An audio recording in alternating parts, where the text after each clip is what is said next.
Wondery Plus subscribers can listen to Crime and Sports early and ad-free right now. Join Wondery Plus in the Wondery app or on Apple Podcasts. In the depths of an Atlanta forest, a clash between activists and authorities ends in tragedy. I'm Matthew Scher, and on my new podcast, We Came to the Forest, we expose the hidden truths behind a shootout that left one activist dead and countless lives forever changed. Binge all episodes of We Came to the Forest ad-free on Wondery Plus.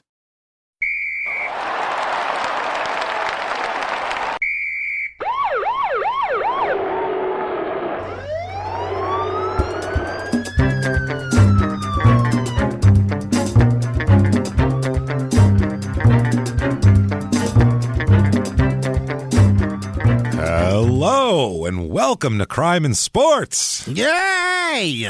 Yay, indeed, Jimmy. Yay, indeed. My name is James Petrogallo. I'm here with my co-host. I am Jimmy Wisman. Thank you, folks, so much for joining us once again on Crime and Sports. We are very, very excited. First of all, excited to stop talking about Mike Tyson, number one. No, that was an amazing, don't get me wrong, it was great, but for us, we were just drowning in Tyson. I mean, that's all I was thinking about for 3 weeks. It's too much for me. I can't, his life is too crazy. I'm exhausted. I don't know how he's lived in it for 50-something years because just 3 weeks of him, and that's enough Mike Tyson for me. I would be exhausted if I was him. Makes you want to tattoo your face. I need to, just to deface myself, as he put it. So that was it. Check that out. 9 hours of Mike Tyson lined up for the last 3 weeks. But looking forward this week, wow, we have a wild, fun, crazy show. Kind of the opposite of Mike Tyson, but adjacent to OJ. Very strange. We'll get into this. And Teddy Pendergrass is going to come up a lot. It's good shit. This is a fun episode with the singer. Hell yeah, you bet your ass. That guy. If you don't, how can we have a love affair when we can't see eye to eye? Oh!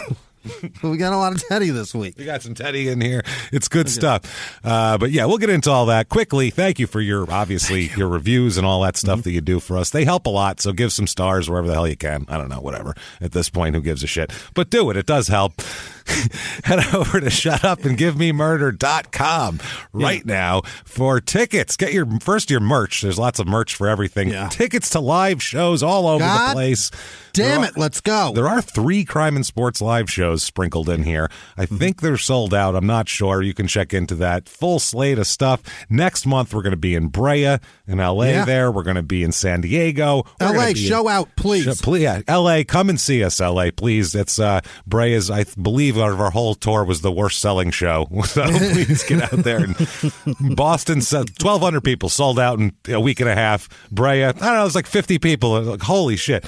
No, we're kidding. But get tickets to that. San Diego, Tempe Improv next month as well in Phoenix there. Tempe, whatever. Come see us there. And, that's going to be crazy because that's Crime and Sports and Small Town Murder same night. Same night. Good shit. Home club. It's awesome. That. Shutupandgivememurder.com.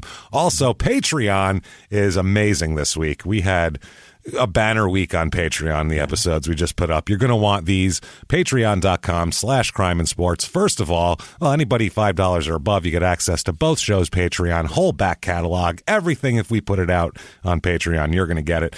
Crime and Sports episode, we did Christy Martin.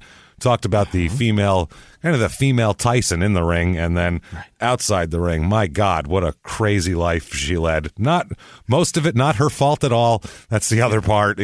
Just a wild tale, kind of a reverse Crime in Sports, where the athlete is having crime done upon them. This is the victim, right? It's just crazy, crazy stuff. You need to hear about that. And then for Small Town Murders, we're back with the all-violent felon edition again of the prisoner dating game.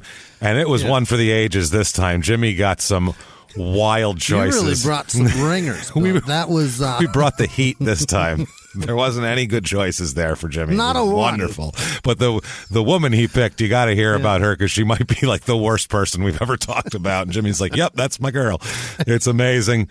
It is a whole bunch of people that should remain lonely forever. Oh, they just out of safety, just for safety reasons. But check that out. Patreon.com/crime and sports. And since you're one of our wonderful people, Jimmy will give you a shout out at the end of the show. We'll praise you. He'll mispronounce your name. It's going to be a good time. Yeah. Do all of that. And if you just want the shout out and some great, great karma and the undying love of two idiots, you can get that over at PayPal. using our email address, crimeandsports@gmail.com. Let's do this, Jimmy. Let's go. I am done with Mike Tyson giddy right now because that is the most. Those 3 weeks of work were like 6 months worth of shows. That was crazy. So this week we're gonna have some fun with a guy. His name right off the bat, Israel Lang. Israel. Do you know who this is? Israel Lang. No. Have you ever heard of this guy? Israel Alvin. Talk about that place. Israel Alvin Lang, better known as Izzy. He goes by because it's just later on, there's more like, and I see it with football players. There was a few black guys named Israel in the NFL later on, but back then he was the only one, and people were like, "Israel's your name?" And he was in the NFL. Oh yeah, this is an NFL player, and played in the '60s, and just had a wild life afterwards. Involved with so many people, it's just a really crazy, crazy goddamn tale. And at the end, he turns into one of the most batshit people we've ever had in crime, and like Ike Ibeabuchi level, demons in the air conditioning, crazy, but worse. 60s football was not dangerous at all, James. Oh, God, no. Their heads were well protected, and you were never allowed to forearm someone across the head. That wasn't the first move you made on a person. Lead with your helmet, nor was it encouraged. God. You were supposed to. Yeah, that was, what are you, a pussy? Put your fucking helmet in there. Oh, I'm serious, too. Head down. Any kind of blocking, and this guy's a fullback, so there's a lot of blocking involved there. God. And he came up as a tackle. So Jesus. The thing they told you in the 50s, 40s, 50s, 60s in football, and I'm sure through the 70s and probably through the 80s, was, and I read this in the Jerry Kramer book, the famous longtime Green Bay Packer guard from the 60s, was they would yell at you if you didn't, you're supposed to snap up and hit with your helmet right away. You're supposed to nail the guy in his helmet with your helmet as hard as you can on every single play, on every single block. That's how, unless it's like a pass block where you're supposed to be back off him or some shit like that. If it's like a run or something, you're supposed to fire off, they call it, with your head into his head. So make tableside guacamole out of your brain. Let's do it. Every play. We're talking every play in the game, every play of practice for decades. Boom, boom, every single fucking time. Think about that. That's not good for your brain, and this guy had that happen. I love my Ninja blender, but that's what they were doing to their brain then. Just frontal lobe, just we're fucking whirling. Put it on puree and let it go to the end. Fuck it, here we go. So you got to feel bad for anybody in that level when they come to crazy later on, and he really does. Holy shit. I mean, Ike Ibeabuchi saying there's demons in the air conditioning. That was nuts, but this guy, the demons are much closer. It's wow. Let's get into it. He's born February 2nd, 1942. He's from Tampa, Florida, and he's from the Belmont Heights section of Tampa, Florida. Apparently, Tampa, up until, Jesus Christ, Doug Williams was quarterbacking the Buccaneers, was a pretty segregated place. Was it really? Oh, yeah, Tampa. Have we discussed this? A little bit, because I read a book on the formation of the Buccaneers, and part of that is they discuss how they kind of had to change the reputation of the area because it's known as a very anti-black area, and if you're going to have a football team with a lot of black guys in it and you want them to come play there, you kind of have to, change that reputation a little bit, and they tried to, and as more people, Tampa became a place where other people moved from, so it wasn't just the people who were born in the swamp down, wherever in the 40s. This was, once more people started moving down there, it became a little bit different and that sort of shit. But he came up in a segregated area, went to all black schools and, very poor. His dad apparently had died before he was born. Oh, my. Which is tough. I mean, obviously, he wasn't even born yet, for Christ's sake. Yeah, it's traumatic enough to lose the guy that's your hero, but to never have the hero in the first place. Did he get another dad, somebody that stood in? He's the last of 9 children. Oh, dear And Christ. his dad died while his mom was pregnant. And they were, husband and wife together having kids. Right. They were all, it wasn't like a different people or whatever. They were just, I don't think the wife expected that to be left with 9 children. Holy shit. In the 40s too, because he's born in 1942. So, I mean, this is right before the war where times are tough anyway, and right during when the war effort's starting. And I mean, you don't even have tin. You have to give it to the government for the war effort. Like this is serious shit, you know? You really, everybody in the country had to make sacrifices. And if you were already at the lowest rung of the economic ladder. Yeah, you got very little to sacrifice anyway. We're talking sacrifices for you are like, whew, man, that hurts. That's not just wake up in the morning. Yeah, that's not just some fancy shit that was in our house is made of some stuff we need for the war effort. This is like this is serious. We need food. That was the fork we all share. Yeah, I was waiting for him to finish with it. Like his brother Alfred Lang is around and kind of in the picture throughout his whole life. His brother Alfred said that they were, and this is his quote, typically poor Southern blacks for the time, obviously, for 1942.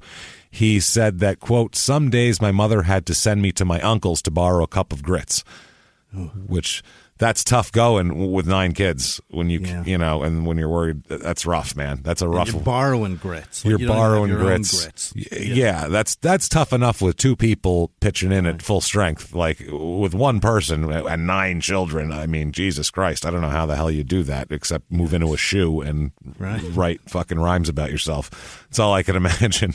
So his name, obviously, people ask him always when he gets into the NFL, and even how do you get there? Yeah, why is your name Israel? My mom's got 9 kids. She ran out of ideas. That's how. Well, he's got I like his explanation for it. He says, quote, that he hasn't the faintest idea why his name is Israel, and he's never asked his mother. Quote, it never occurred to me to ask. He just never thought about it. Just that's his name.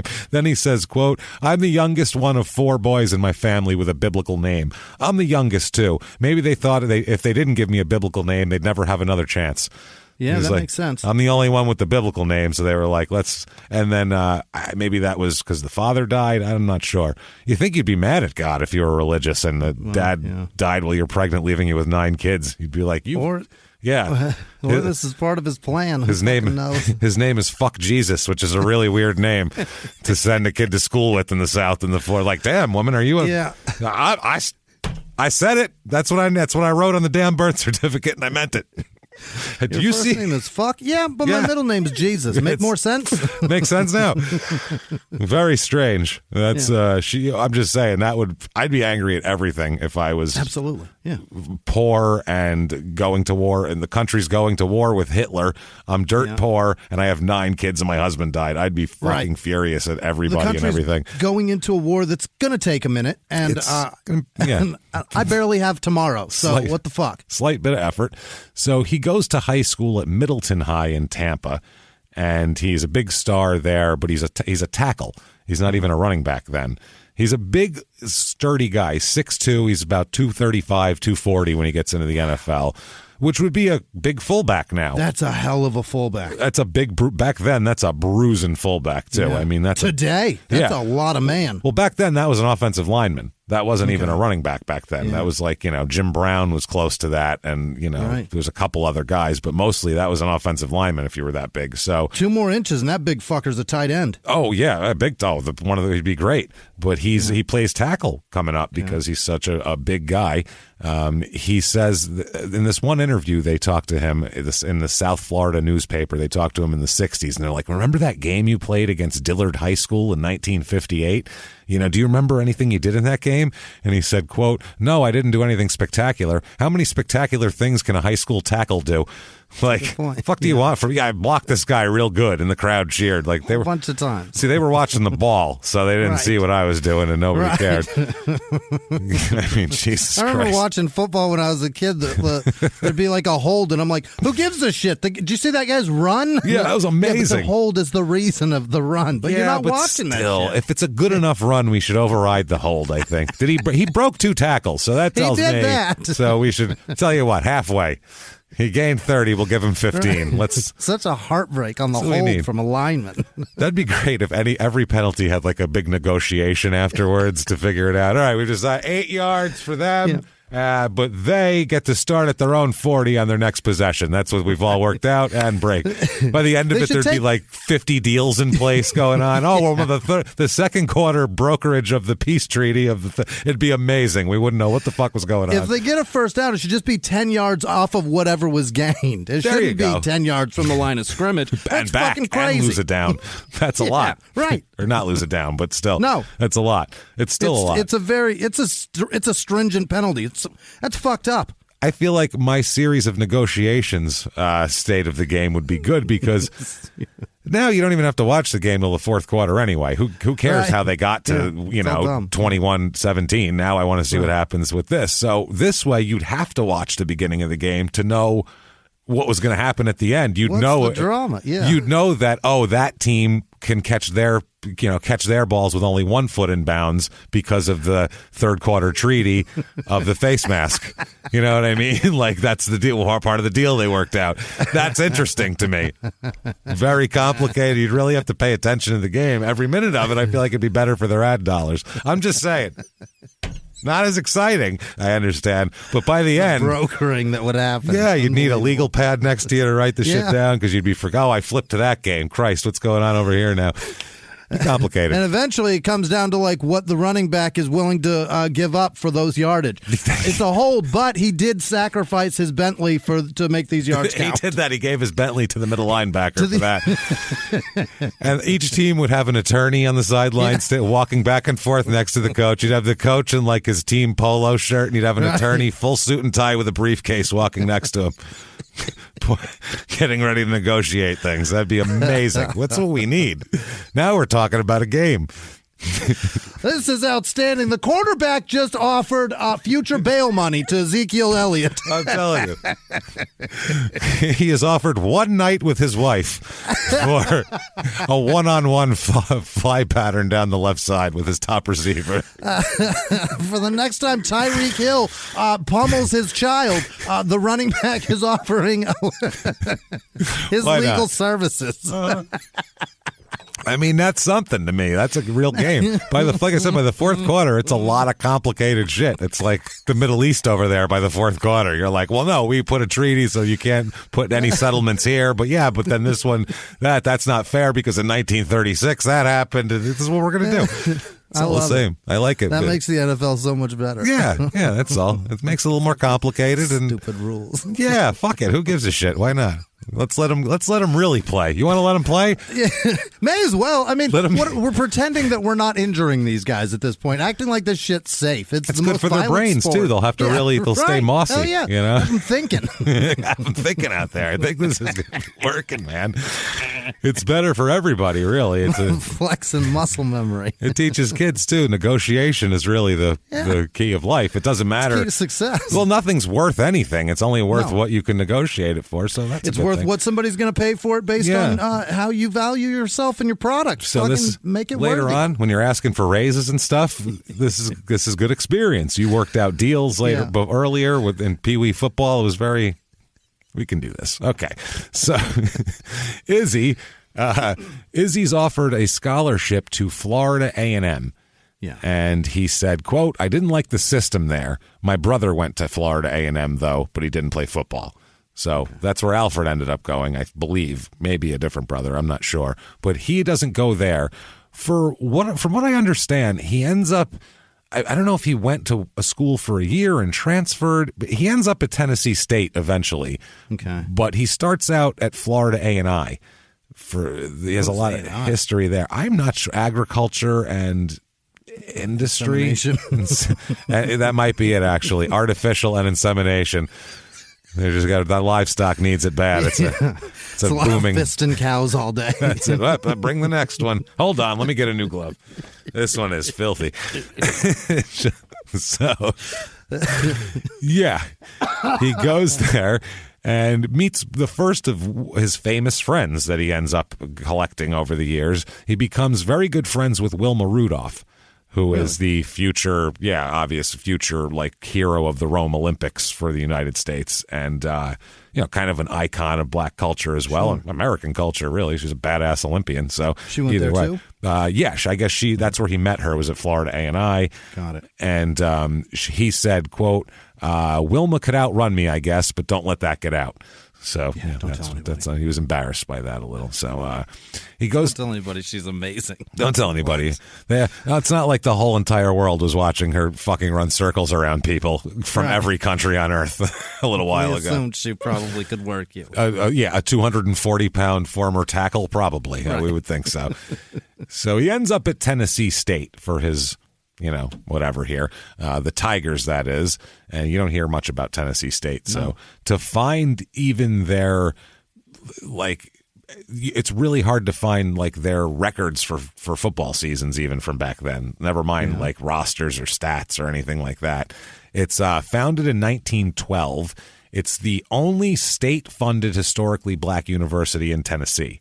Oh, that's awesome. So here, it's not that it's the only one. There that's should be the only, more, but that cool it's there anyway. Yeah, It's a member school of the Thurgood Marshall College Fund, and it offers 41 different bachelor's degrees, 23 master's, and 8 doctoral degrees. That's awesome. Classified among R2 doctoral universities, high research activity, whatever the fuck that means. Sounds impressive. Something there. He enters college. He's about 6'1" and change, 230 something pounds. Big bruising guy. He plays fullback, tackle, and defensive back. Wow. So this is still the time when in the NFL there were still players playing both ways, playing whole games. So in college, a lot of times, in his first couple of years especially, he's returning kicks. He's literally a defensive back. He's like a safety or a corner guarding people. He's playing tackle. They're moving him to fullback. He's playing all over the place. He's just a really big, athletic, skilled player, so they put him in everywhere. He apparently, when he was in high school at Middleton, he was named to the All-State offense and defensive teams, playing both ways. So that's how good this guy's just amazingly. He's talented, Yeah, he's one of these guys in high school. He's a man among boys, just mowing people down. He was given the fullback spot because he's in college, in high school, if you have big guys, you put them on the line. In college, you can get some big guys for the line, and then if you got guys that have some speed, you don't need to put them on the line. You can do other things with them. So they do that, and they put him, make him a fullback. He's got good speed. If he carries the ball, he's got good blocking ability from being a tackle. And, they let him kind of learn as he went, basically, learn on the field. He said, quote, "The fundamentals and skills I learned in high school was the biggest contribution toward any kind of success I have had." So he's very positive. In college, the Tennessee State Tigers go 4-4-1 in 1961, 1-7-1 in 1962. Yikes. That's not good. And then 5-11-2 in 1963. Oh, no, I'm sorry. That was a different, I don't know. Oh, that was that guy's whole record. I'm sorry. They fire their coach then. In 63, they get a new coach. They go 6-3 that year. And 64, they go 8-2, and after he left, they ended up 9-0-1, and then 10-0. So they ended up. He was the problem. They ended up, clearly him. But no, they got a good coach in that built a good program for them. So he, he was a big star in college, but still going to a small school like that where it's hard to even find the rosters from 1961. Yeah. The NFL draft is kind of tough for him. He's not going to be like a top prospect here. Well, let's see. Number 1 pick that year, Jimmy, 1964. 1964 NFL Fran draft. Tarkenton. Yeah, Dave Parks. Really? Dave Parks for San Francisco. He's a Hall of Famer, right? Do I know that name? Dave Parks, I believe, if I'm not mistaken, he's one of the guys that sparked a controversy because he left San Francisco as a free agent. This is the whole free agency thing, because before, basically, Pete Rozelle, the commissioner, was, if there was a guy who signed as a free agent away from his team, the team that lost the guy would have to be compensated by the team that signed the guy. So Pete Rozelle, the commissioner, would just randomly decide what the compensation was. So Dave Parks. It's essentially the negotiation tactic that we want for the rules. But taken completely out and given to one guy who just says, this is what it is. Right. So Dave Parks, if I'm not mistaken, was a tight end, I think. And he was a good tight end, but he was later on. It was in the 70s. It was 10 years from now. He was at the end of his career, and he signed as a free agent. And Rozelle told the team he signed with they had to give up like a first-round draft pick in the next 2 drafts for it. So they sued the league, and it became a big giant deal of there has to be a standard compensation. It can't just be up to this fucking guy to decide from thing to thing. Insane value. Yeah, it's fucking ridiculous. Maybe the teams could negotiate that amongst themselves as part of as part of making a deal. That's a thing maybe you could do. Like a trade. Like a trade, but then it would hamper the ability of them to sign free agents and shit like that. So you need a standard rule that says if you sign a free agent, you have to give up this or whatever the fuck. Anyway, I could be completely wrong, and that's not the guy, but I think that's the guy. Even if it's not, that did happen. It happened at some point from a guy from San Francisco, so I think it's him. Bob Brown, also, who turns out to be a very good friend of Izzy's going on. He's drafted by the Eagles, number 2 overall. So that's number 2. You get your Charlie Taylor, who's a Hall of Famer. Number 3, Washington. He was great. What was it, Scott? What was his name? Scott Appleton from Dallas here. He didn't do too well, I don't think. Some of these guys, let's find Hall of Famers here. There's a few of them. Jesus Christ, a lot of Hall of Famers in this. Roger Staubach is a late rounder because he was in the Navy, so he wasn't available for a couple of years because he had to do naval service. And they got him late? Yeah, because the Cowboys were smart back then. Yeah. This is when they first started figuring out draft shit. They drafted 2 Hall of Famers in late rounds this year because they weren't guaranteed they were ever going to play for him, but they just took a chance, awesome. Which was Bob Hayes, who's a Hall of Famer. He was an Olympian. Nobody knew if he was going to play football or not. They just took a chance and tried to talk him into it. And then Roger Staubach, because he had naval service and nobody wanted to take the chance that he wouldn't play football or he'd get hurt in the Navy or some shit like that. So they were the ones that drafted him. Sweetest man that's a professional athlete that I've ever met in my life. I couldn't believe how kind he is. He did something shitty in the last few years. I don't remember what it was. Oh, no. I think he got robbed maybe by somebody or scammed or something. I'm not sure. That would make sense because he's so nice. Well, wasn't there the fucking scamming guy that we had, the race car guy, didn't he use his name? Didn't he use Staubach's name? It's because he's saying he was back in the Navy. So that came up somehow. He just came up on our show somehow. He's a darling. I met him at the Hall of Fame, and he sat at a table fucking all day and signed everything that anybody ever brought to him. And then as he was getting up, somebody asked for an autograph, and he sat back down and signed a shitload of things for them. If you've got a Staubach autograph, it's got to be worth $1 because they'll just sign fucking anything. He's at the grocery store just flooding the market by the fucking deli section waiting for them to slice his turkey, and he's just like firing them off, signing everything, signing footballs, throwing them over the aisles to kids and shit. Go out deep, Timmy. With a 12-year-old. Here you go. Here's an autograph for you. He's just great. Hands out his business card, autograph. It's just a football card from the 60s all autographed up. I would not put it past him, truly. It's funny. Paul Warfield, drafted by Cleveland. He's a Hall of Famer. A lot of people in the Hall of Fame. And this was also the time when the AFL was going on, so there was competition for players and all this type of shit. Mel Renfro from Dallas, another Hall of Famer. Dallas got 3 Hall of Famers in this draft, so that's unbelievable. I think Pittsburgh had a draft, maybe 71 or something like that, where they got Bradshaw, Joe Green, Jack Lambert. They got like 4 Hall of Famers in a draft. How do you do it? It's one of those. Oh, Paul Krause from Washington, also Hall of Famer. So that, Jesus Christ, so many fucking Hall of Famers. This is silly. This is fun to look at these old farts. And Bob Hayes was drafted in the 7th round. Staubach 10th round by the Cowboys. Wow. 10th round. But Izzy he lasts all the way up to the 18th round. Jesus Christ. It's a long day. Was still only pick 240 because there wasn't a lot of teams. So that's still not even that much, you know. So 240. He's picked by the Eagles right before a guy named Theophile Viltz, which is the Theophile. He only wants to fuck people named Theo. He's a Theophile. Theophile Viltz. Viltz. He's a runaway Nazi posing as a NFL player. Putting on a jersey. I am Theophile Viltz. I grew up in the Alabama. We played the football, all winter songs. It's very nice. It's my whole life. Seen Germany. Germany? No. I've been to Georgia. one time. I will have a schnitz sandwich. I will have a sandwich. I like the hoagies, very big. So, oh man. So he's drafted by the Eagles. He says, quote, "I'm happy to have been drafted by the Eagles, but that wasn't my biggest thrill. That came against our big rivals, Jake Gaither's Florida A&M team. We beat them 14-12. So he's saying that was his biggest honor, was to beat their rival here. He played in that game. He played the full 60 minutes. He played every minute of the game. Wow. That's insane. That's just, that's crazy. That's crazy. You couldn't do... That's suicide. If you did that now, the guy could sue you and win a lot. Like, you can't do that. The union would go... Like, people would freak out. Rightfully so. That's nuts. Yeah. That's overworked. Like half a season on your body in one game.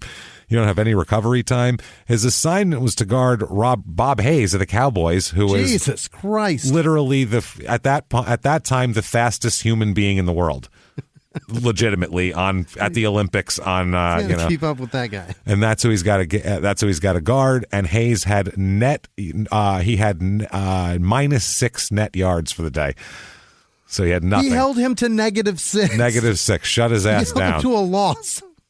To a loss, and that was the so he ended up with the game ball for that, which is a huge honor there for the against the rival and all that kind of shit. So yeah, he also gained 200 yards in a game against Central State in Ohio, which was Did you say who he got drafted by? I'm sorry, did I miss that? Philly, the Eagles. Oh, he's going Philadelphia with the Eagles. Yeah.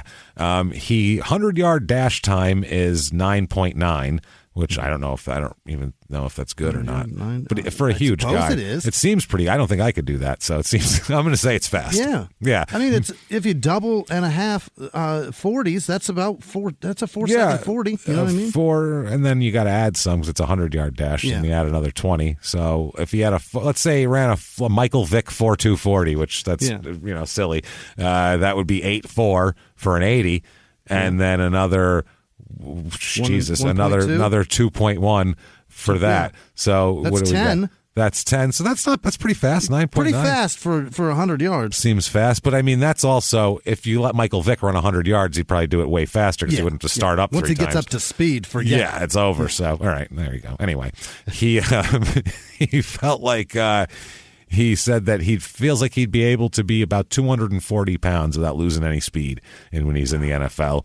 He said, "I've always dreamed of a career with the pros. It's the last stop in a football player's athletic career, and it's the top of the heap. I feel my chances are good because of my speed, but I'm just thankful I'm getting the chance." So he's very shucks in the beginning of his career.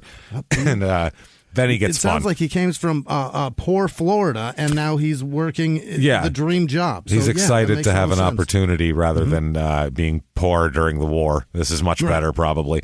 So 1964, he comes in, and when he's a rookie, he goes out one Friday, and this begins his fucking craziness that he starts. Goes out one Friday, and he buys his and hers Cadillacs for him and his girlfriend. And a girlfriend. Him and his girlfriend. His and hers Cadillacs. That's right. So that's nice. And he tells the dealer, "I'll take these. Yeah, I play for the Eagles. You know me. I'm the guy they drafted this year. I'm the rookie. You'll see me out there. Don't worry about that." He said, "Just send the bill to the team. And they're going to pick it up. This is part of my deal. I get his and her Cadillacs. So send it to the team. It's cool. No worries about that." So they said, "Yeah, sure. That's no problem. It's the Eagles. Where's he going to go? We know the Eagles. They're there on Sunday. We'll just go over there." So Monday morning, they call. They didn't even wait. They didn't even call Friday. They just, we'll wait till Monday morning. No big deal. They call Monday morning, the Eagles, and they go, "Yeah, we're just wondering if we could collect payment for those his and her Cadillacs." And they're like, "What now? His and her what?"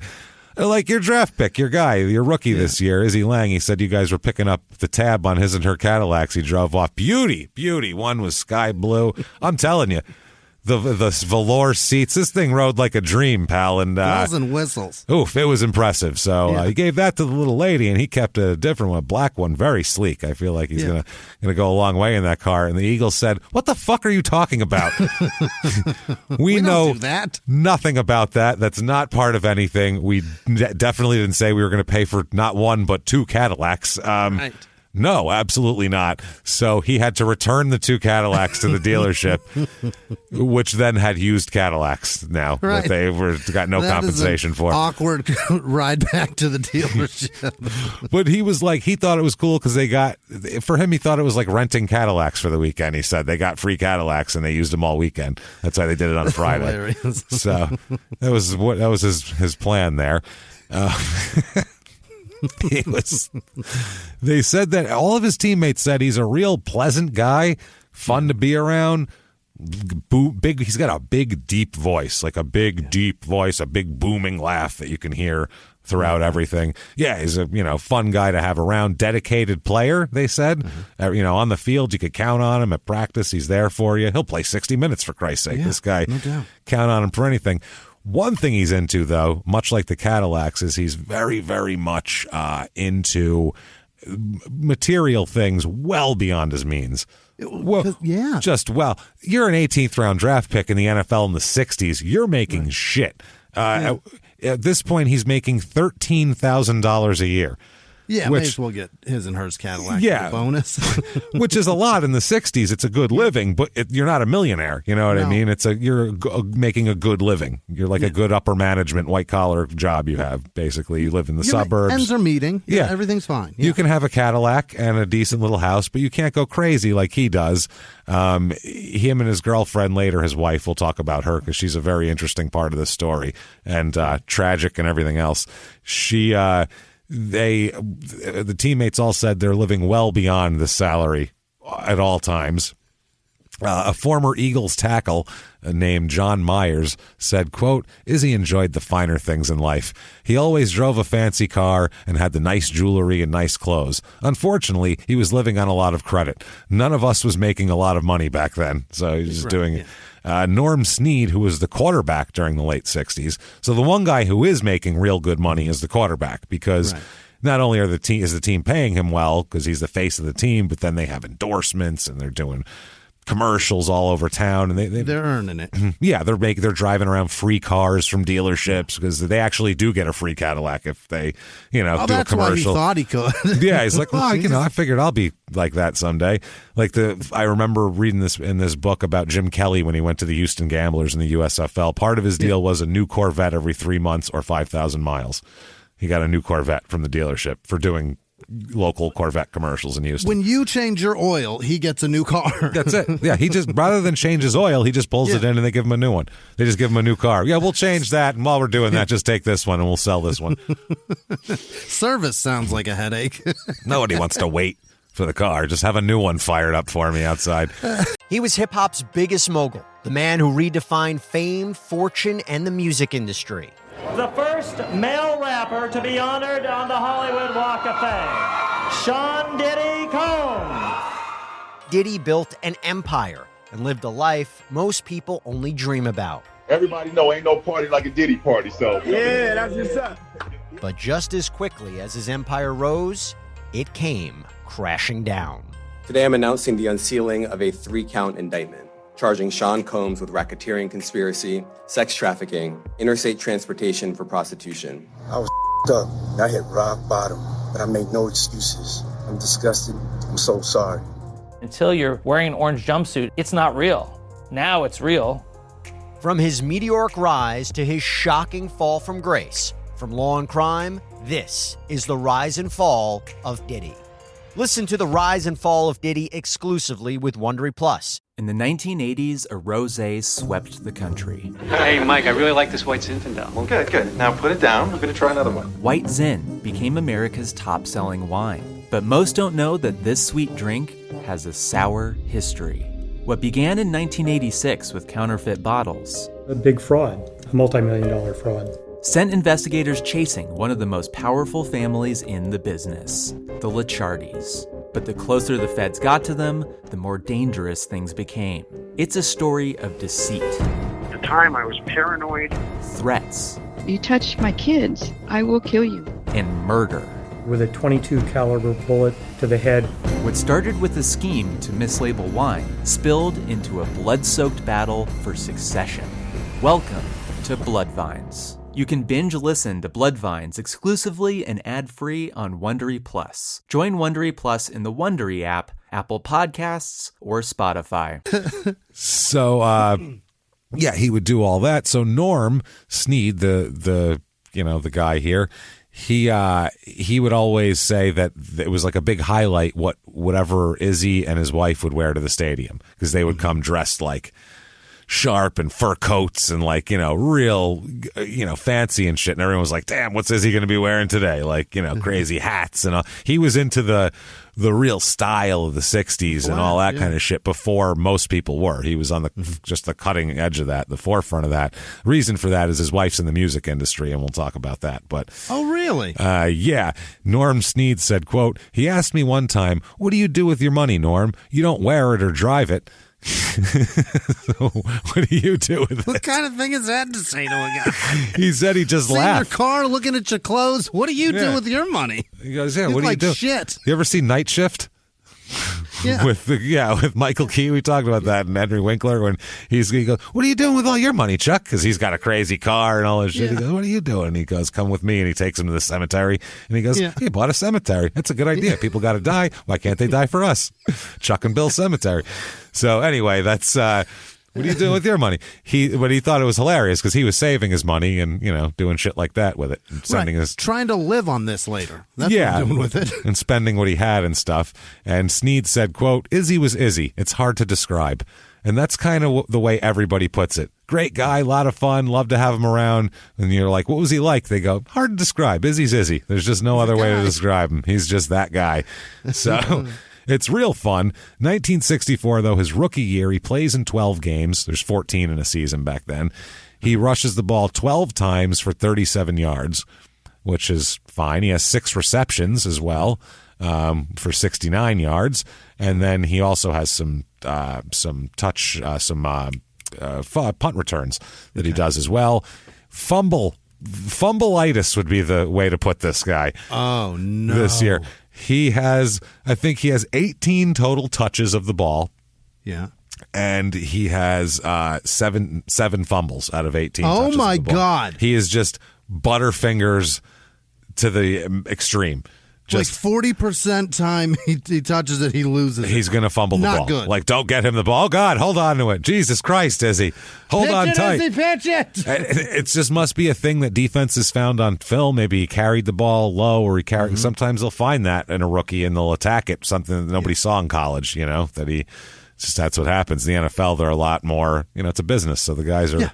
Detail oriented. They study film even back then really closely, and they look for little things. That Jerry Kramer guy he's talking about, in films I saw that on pass plays the guy would move his left toe slightly out, and you could see when the quarterback would get halfway through his shit, he'd move his left toe out, and that means it's a pass. So then I would own this guy, and I'm like, how often do you have to watch film with all that shit going on to notice this guy's left toe moved? And it's like an inch and a half, he's saying. Like it slightly moves out like a duck. He does the move, right? Yeah, as a cue. Like that's how closely even back then they were looking at it. So now when you can zoom in perfectly, Christ, it's probably worse.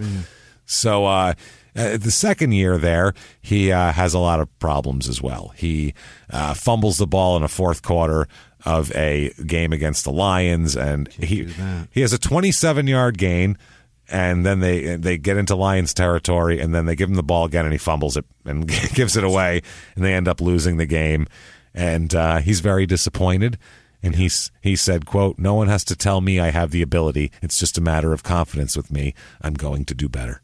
Okay. And then he put on a giant fur hat and he left. And people were like, fucking awesome. There is no way better to make the fans fucking loathe you than fumbles and drops. Like one way or either one. The fans will fuck. Coaches. Open you, and coaches want to kill you when a play works, except for the part where you've dropped the ball. Which they, when they drop a play, they don't go and then don't drop the ball while you're doing that. They figure they don't even have to say that part. They have all the other shit where we block these guys who are trying to kill you out and all that. That's all complicated. We did all that, and then you fucking dropped it. We thought the obvious part was hang on to the fucking ball. Everyone did everything except that Didn't know one we thing. had to tell you. That one thing.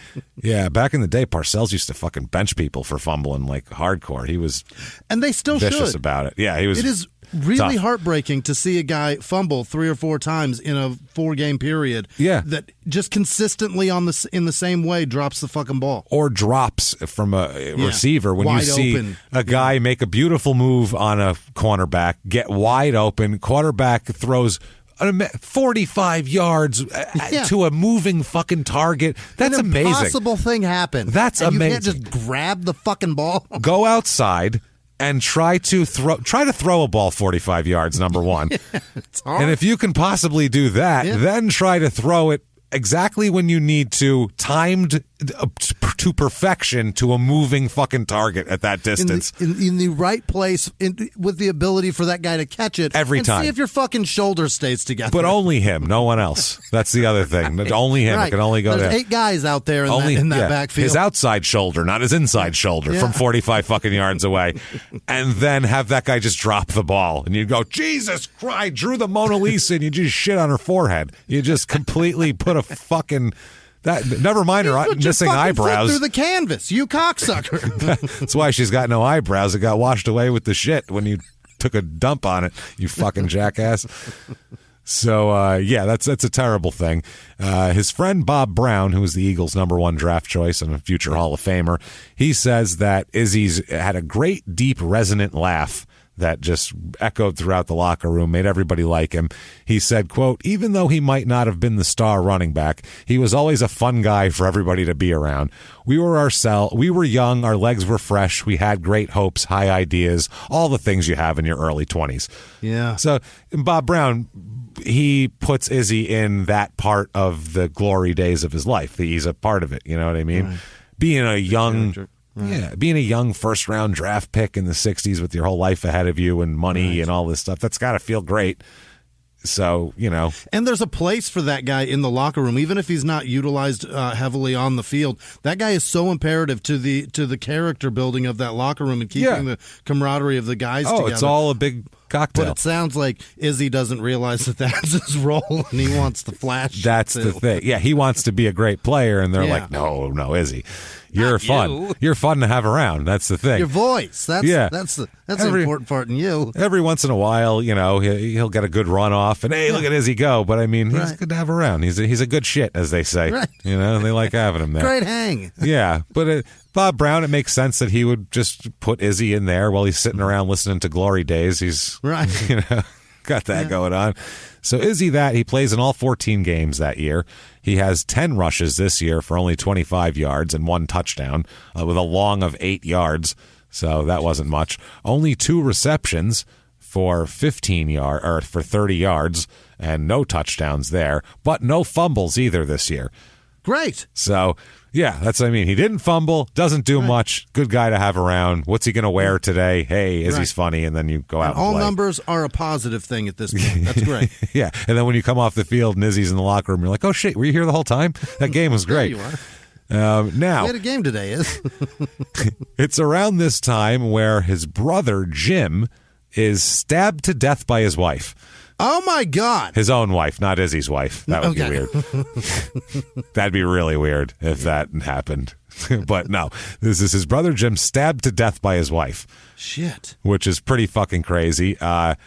Izzy also at this time, though, there's good news, bad news, he begins to appear in local beer commercials as well. Terrific. At this point, because he's known as a character.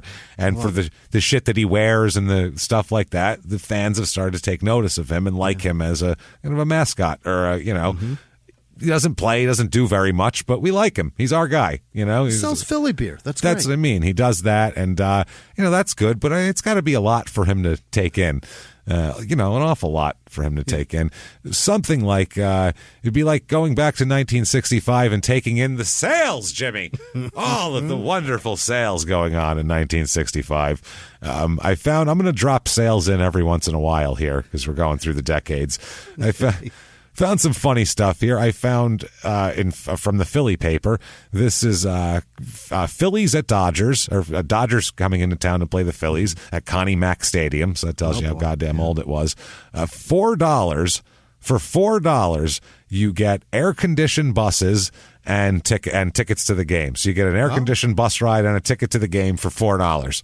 Great. On a Friday night. versus the Dodgers, who are like an A. They were a huge. Sandy Koufax was dominating. Yeah, this is huge. Yeah, they're like a World Series team at this point. So that's pretty fucking awesome. And then $4 for all that. And then, if not, how about you like Speed Riggs, Jimmy? Is he one of your idols? Do. Speed Riggs, famous tobacco auctioneer. Let me get your chair over here. I got to turn them on. Check him out. Holy shit! Speed look at Riggs. Speed. He looks like Jerry Orbach's father. Yeah, is what he looks like. Famous he tobacco. Is auctioning off. What is he doing? I guess tobacco lots, like for if for different companies. But he recommends. It says here, new Lucky Strike filters. They're new. They put the taste. They put back the taste others take away. What does that mean? I have no idea. Okay. So that's he recommends it though. The tobacco auctioneer guy. I don't know. And then take a trip over to the grocery store where you can get some of those Lucky Strikes, and also pick up those. The cans of High C that they still sell. Where you got to the big high boys puncture it. Yeah, you got to puncture it. 3 of those cans for 79 cents. Deal. Which sounds great.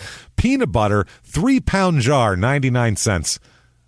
3 fucking pounds? Yeah.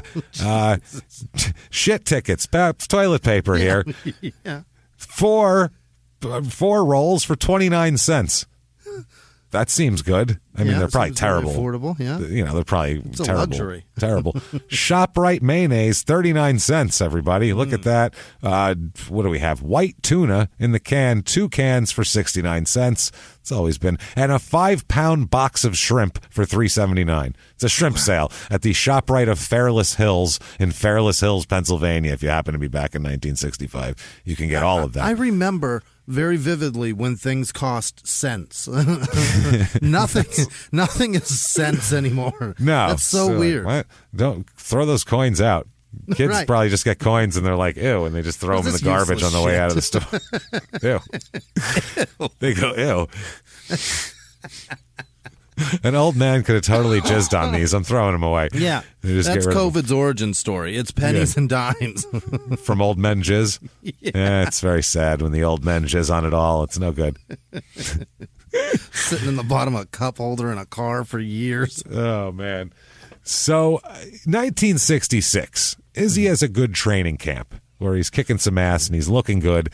So somebody put next to the his name, I Lang, the name card on his locker, somebody wrote next to it Jim Brown next to him. And Jim Brown's, obviously at this point considered the best player in the history of football. Ever, yeah. And they said, did you write that? The press said, do you think you're Jim Brown? And he said, quote, I don't know who wrote it there, but it sure wasn't me. I don't want to be another Jim Brown. I guess he was about the greatest there ever was, but I don't want to be him. All I want to be is Izzy. What the fuck does that even mean? I don't know. That's what I mean. I don't know what that's about, but he said that he's been... What the fuck does that mean?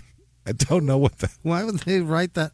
Why would anybody else write that on his locker? That's clearly some inspirational shit for himself. Why doesn't he just say that? I'd like to be better than I am. Breaking balls? I just want to be Izzy, man. I don't want the pressure of being Jim Brown.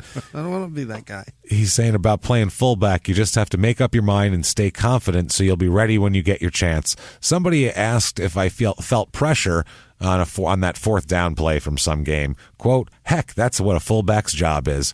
If I don't think I can make a yard, I'm not going to be here very long. Okay, yeah. That year, he plays in all 14 games, starts 4 games. Great. He rushes 52 times this year for 239 yards, which is 4.6 a carry, which is fucking really good. Yeah, it is. That's one. He had a 39-yard as his long for a fullback. That's not too bad. 1 rushing touchdown as well. 12 receptions for 107 yards is not bad either. And has 2 fumbles this year. But he actually touched the ball a lot. Still too many fumbles for that little rushing, but it's better than 7 out of 18. That's crazy. Right. That's crazy time. 67 with the Eagles. He comes out saying he wants to do things a little differently this year. He said, Izzy, he wants a little bit of finesse right now. He doesn't like his running style. He said, I want to be the matador, not the bull. Oh, boy. It's going to be, let guys slide off him a little bit because that takes its toll on you, bashing into NFL guys. Fuck yeah. Fucking hurts. So he said, quote, I would prefer just being a smart runner than just the bull runner who runs over people. I want to be able to adjust more to the situations. He said, in doing this, I feel I'll become far more effective of a runner, and that's what I want to be, more effective, and not just a runner with one direction straight ahead. Problem is, it's hard to change a running style when that's kind of who you are and what you've done and what your physicality kind of lends to. Right. You've trained yourself to do this. Now you've got to untrain it and retrain. That's insane. Remember back in the day, Christian Okoye, when he would start going sideways, when you'd see the shoulder pads turn, that's bad times. It's not a good Christian. They had to go perfectly straight forward, and then guys would fall down like bowling pins around him. But that also takes a toll on your body, and that's why he didn't play very long. So and Jim Brown the same way. Jim Brown, same. He played a long time though. Jim Brown, he was a bad. Jim Brown, didn't he quit? He stopped. Yeah, he didn't have to though. He stopped because he wanted to, and he wanted to do movies and shit like that. Did he stop because he was hurt? Because he was beat up? You think? I mean, probably. But he had other career. He had movies. He had stuff like he was a big pop culture icon. So he was like, why should I get the shit beaten out of me as a pop culture icon? Why don't I move that? And I'm not a terrible looking man. I could be on TV and shit. So. Well, I remember seeing an interview with O.J. Simpson from like 1976 on the Bills where he held out for a better contract, and then they were talking about, do you not have passion for football? And he was like, no, I have passion. He goes, but I'm not going to play very much longer. He had acting gigs at that point. He goes, I got a career doing that. That doesn't hurt as much. Right. Guess what feels better. Yeah, and it made a lot of sense. So he will be that night in in January of 1967. He's going to be subbing for Gale Sayers at some banquet they're talking about. He's going to do that. He said, though, he really is looking forward to being more elusive. He said, now take Timmy Brown, for instance, not the Raiders Hall of Fame receiver, Tim Brown from back then. He's as old. Could be probably older than Tim Brown's father, probably, this guy is. I'd like to have his elusiveness. He can't come straight at you like me. He's too small for that, but he can swing around tacklers in a real flashy manner.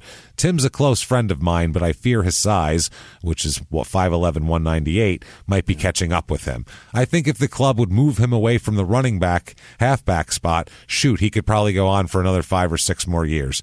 If they made him like kind of a split end or, someone they pass to more. He said that I'd sure like to possess his ability to elude folks, though. He's tremendous. And so he says that he thinks they have a good chance of going all the way this year. And he said, man, if they went to the Super Bowl, he said it would be groovy. Quote, yeah, man, getting into that Super Bowl would be groovy. Yeah, man, I'd have to buy me a new belt to hold up my pants. I'd have so much change. Okay. Yeah, so there you guys going to get paid. He likes to quote Langston Hughes in the locker room.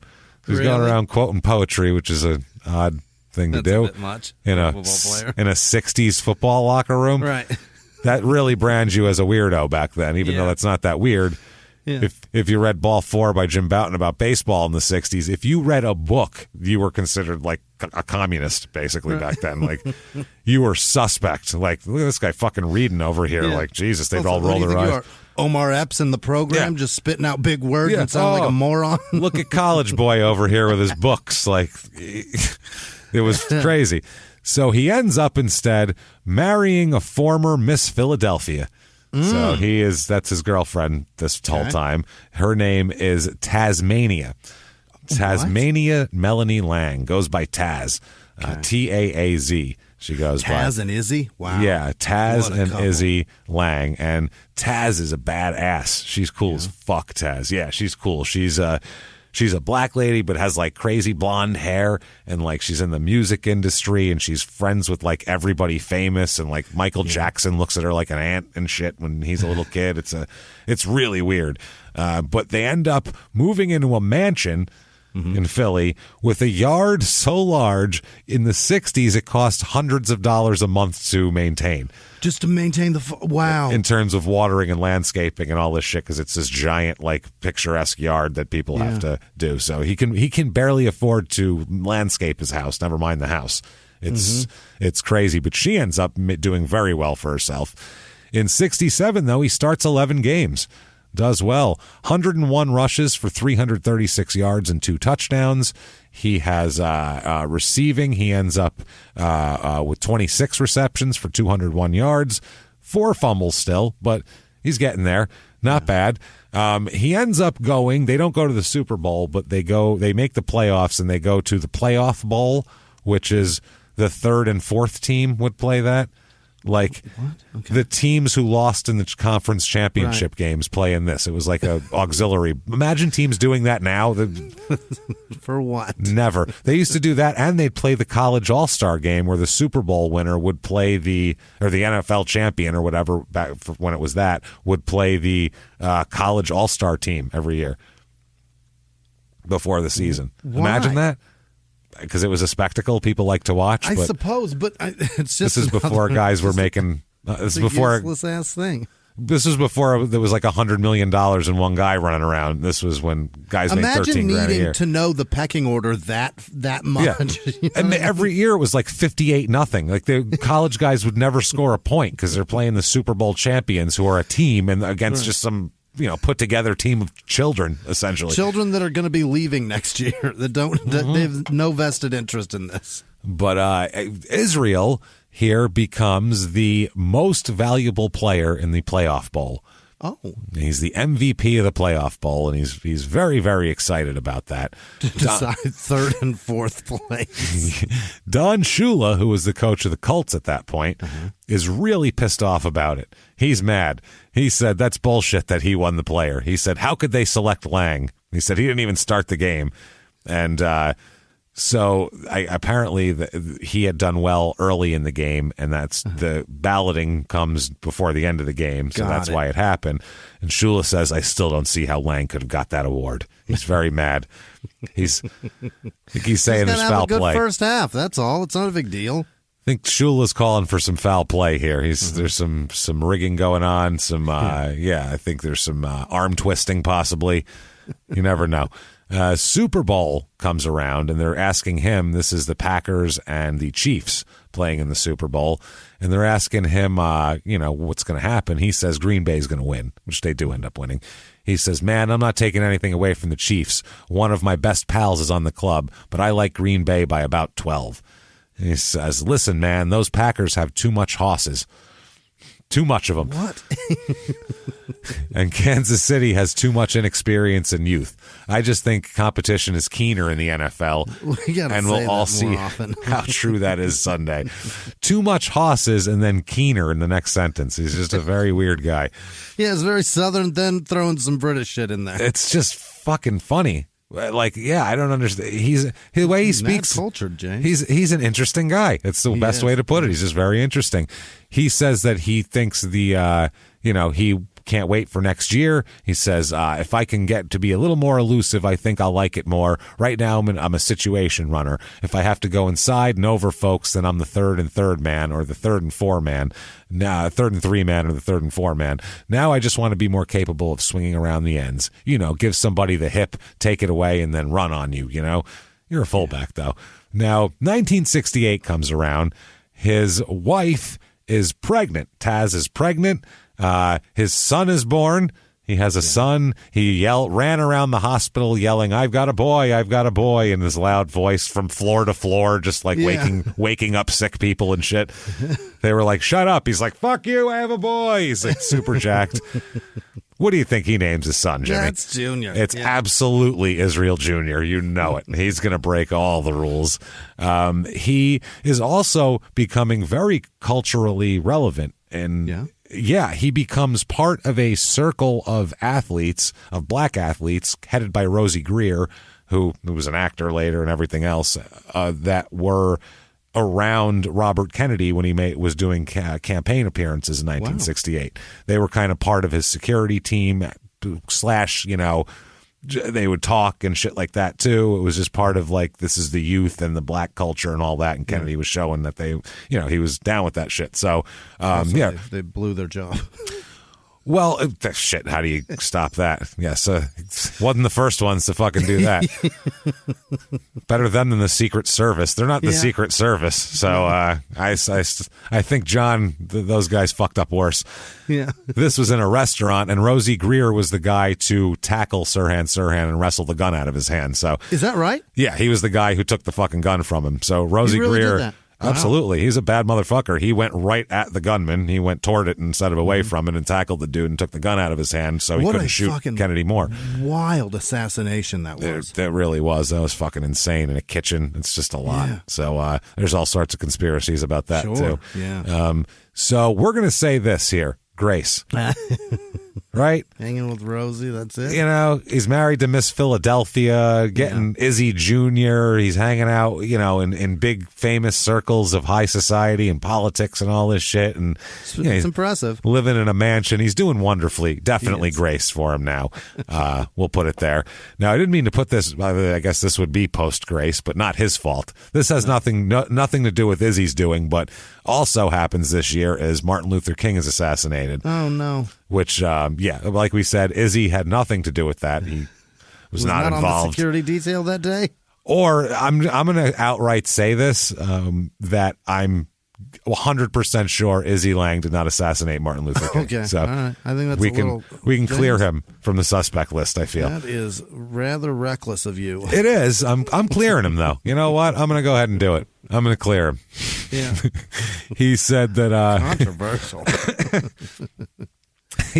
He says, now, Izzy, after this, is very sad, and he's talking to the press a lot, and he says he's had a reaction of real emotional distress in this news of the assassination, and he knew Martin Luther King, and, you know, had helped him out in certain things and gone to stuff like that. And so rad. He'd been involved, and he says that he's going to settle in Atlanta someday, and he said that, he's here, and Martin Luther King was going through Atlanta a lot and Philly and talking to people, so he's seen him back and forth.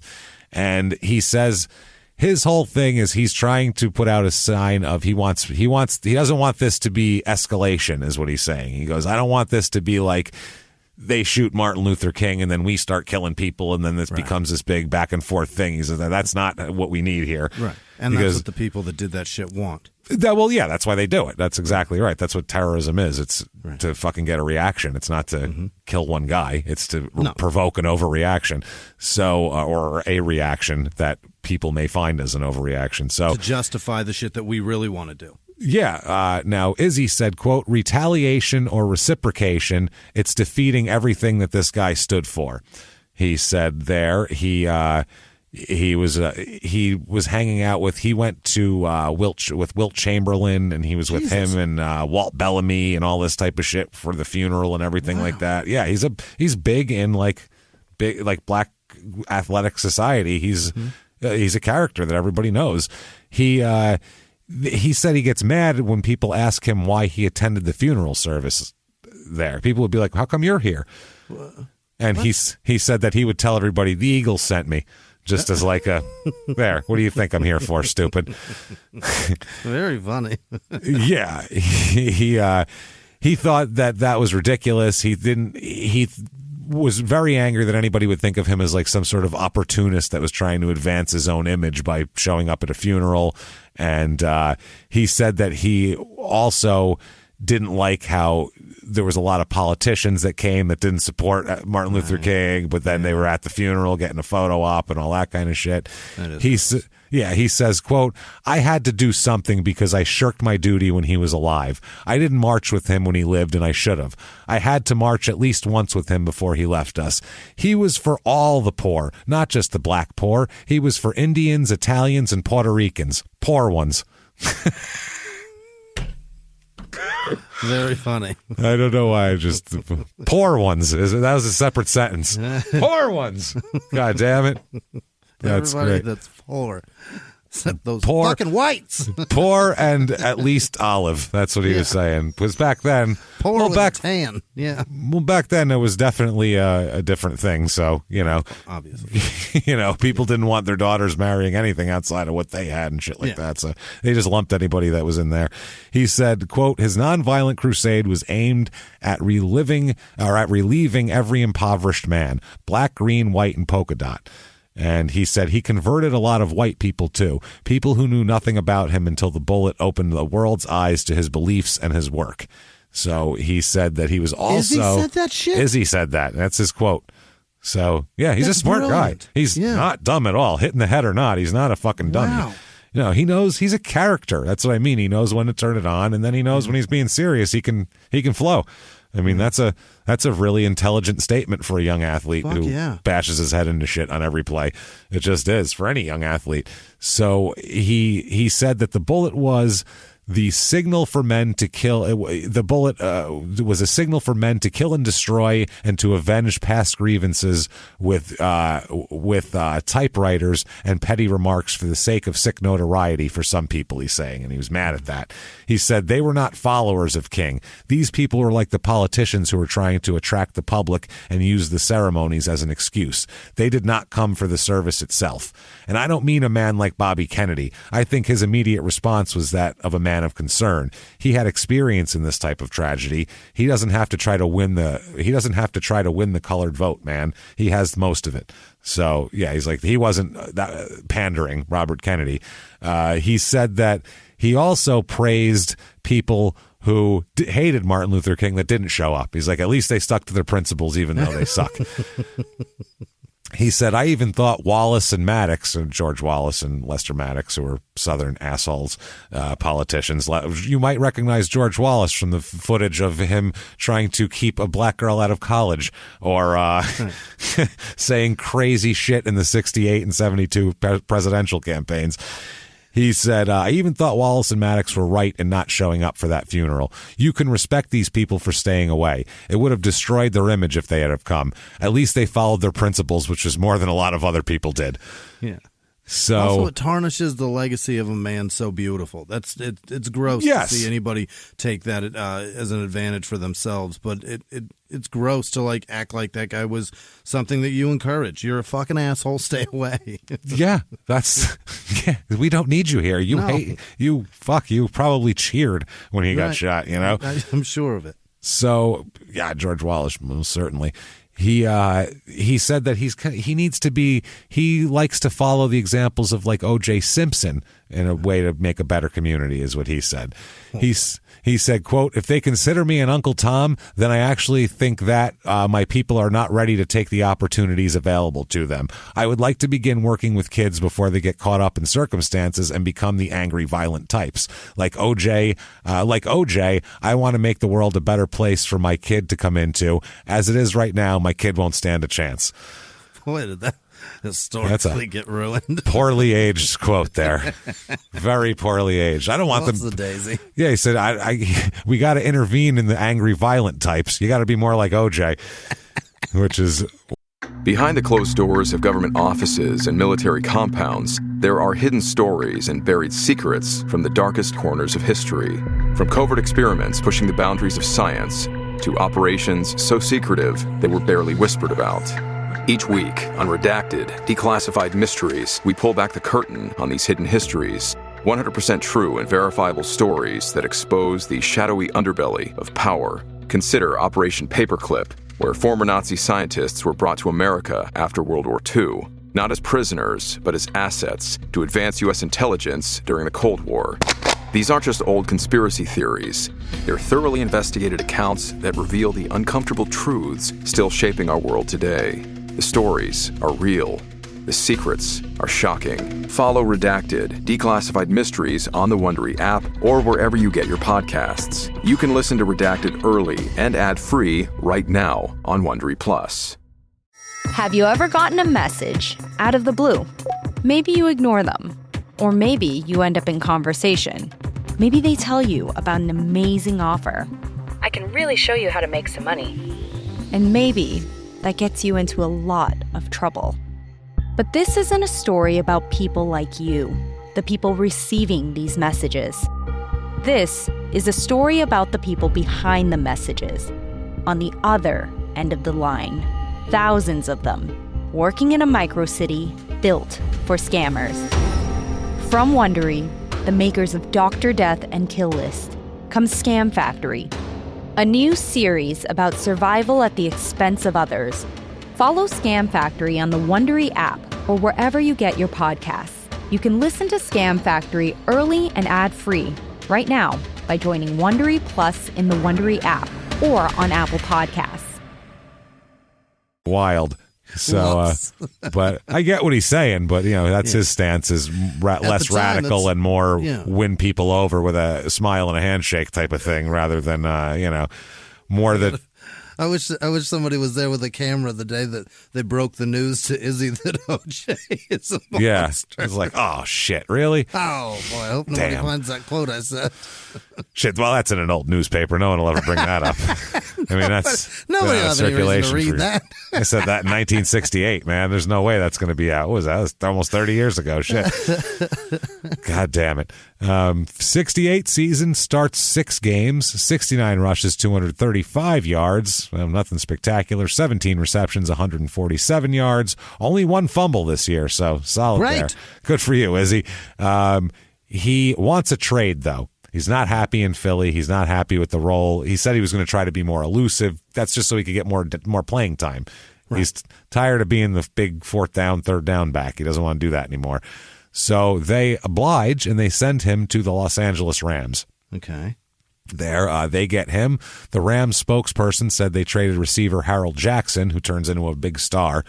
Couldn't do shit in L.A., but then turns into a big star for Philly. And rookie defensive end John Zook for him. And they said, quote, Lang should definitely give us some help at a position where we've had some question marks. He's an excellent receiver with an explosive start. So they're very, very happy to have him on board. Okay. He doesn't contribute much that year. Matter of fact, he plays 1 play. 1 play. He's there for 12 games. He has 1 rush that he touches the ball once and hurts himself. 1 rush, 1 yard, and he's injured. Oh, no. Fucks his leg up. He said afterward, quote, I couldn't even go up the steps to my home afterwards. He fucked his knee up so bad. Wow. So the Rams let him kind of sit on the back burner through the offseason and then quickly trade him to the Broncos. Oh, really? Yeah. So the Broncos gave up players for him who he never even came to spring. He never even came to training camp. His leg was too fucked up. He just retired. What? So, yeah. The Broncos were like, really? That's fucked up, man. God damn it. Son of a bitch. And he retired. Season over, career over. Done. Career over, done. Played 6 years, 77 games, started 21, 245 rushes for 873 yards and 4 touchdowns, averaging 3.6 a carry, which is extremely average. Yeah. He 63 receptions, 554 yards, 4 touchdowns there, and 14 fumbles. So, career, 8 touchdowns, 14 fumbles in his career. That is unbelievable. Yeah, that's not great. A net loss of 6 fucking balls on the touchdown ratio. Bad professional. It's not great. No. But he's been around and he's a character, so he says, I got an idea. Yeah. Ball 4, Jim Bouton's book that we've talked about a million times, just came out. He says, I'm going to write me a book. What the fuck? Why not? So, yeah, he says he's going to do that. He's going to be the Jim Bouton of pro football. He said, quote, I'm writing a book about what's going on. I think there are many things in the National Football League that are outdated, and I think an ex-player has some interesting things to say. He said that Ball 4 gave him the idea and made him think, why the fuck not? Why can't I? So he wants to write a tell-all at this moment. He's a little all over the place to sit down at a typewriter for that long. I feel like he can come out with like a real good page here and there probably, but then he's going to go do other things and get distracted. He's got some good thoughts. Yeah. Yeah. It's going to be good here. Yeah. He could put out a good page. It would probably take him 20 years to write the book. He does not star. He gets a role in a film at that point. So he's trying to transfer, and guys like Rosie Greer, Jim Brown, he's seeing all these guys, and he's like, well, yeah, this is what I should be doing too. I'm a character. He's a big guy, booming voice, good character actor. Let's Sure. could have a career. So he's in a movie called Where's Papa in 1970. And let me show you the poster for it, Jimmy. Here my you go. God. Scooch a chair and I'll turn. There we go. Who? What? George Segal? It's George Who's Siegel. that? Siegel? It's on the top. It says the tush scene alone is worth the price of admission. I guess you see a butt in that tush? movie. Is it? I'm not sure at the exact moment. Let's find out what this is all about. Okay. It's a 1970 black comedy film, and they don't mean black people, I don't think. Right. I think they mean like a dark comedy. Back then, I'm not sure. Or because it's starring George Siegel. You can't have a movie starring George Siegel be a black movie. It's just, make it be. he's the least black person in America. Yeah. So, based on the 1970 novel by Robert Klein and starring George Siegel, Ruth Gordon, Rob Liebman, and Trish Van Devere, the plot revolves around the troubled relationship between a lawyer and his senile mother, who keeps interfering with his love life. It's directed by Carl Reiner, who is obviously a fucking legend. Yeah, Mel Brooks' hangout partner and show of shows. And I mean, to the beginning of television, Carl Reiner, if there was something funny on TV, he had something to do with it. It was just the way it was. James? I believe he died recently, Carl Reiner, but he was like 100. So Right. Him and Mel Brooks were very old. Mel's still going. Yeah, Mel's still Carl's going, dead. but Carl's dead. And Rob Reiner is his son, the director and Meathead and all that kind of shit. Rob Reiner was in this movie as one of his first roles as well. So he gives it to Rob Reiner. God damn it, I wish my dad was fucking awesome like that guy. What the fuck? You lazy bastard, what are you doing? Working 9 to 5 like an asshole. Do things so I can have a cool life. Driving 5 to 2 p.m. and then he goes home and goes to bed in some other state. I've never met him. Fucking jerk. 2 years later, Rob Reiner will go on to be in All in the Family as Meathead there, and as well as Paul Sorvino's in this movie. Really? He's in everything, Paul Sorvino, Paulie from Goodfellas and everything else here.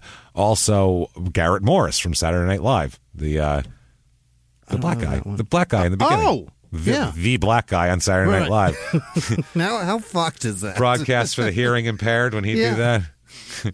Gunshots rang out tonight in the Bronx. People are shooting in the Bronx.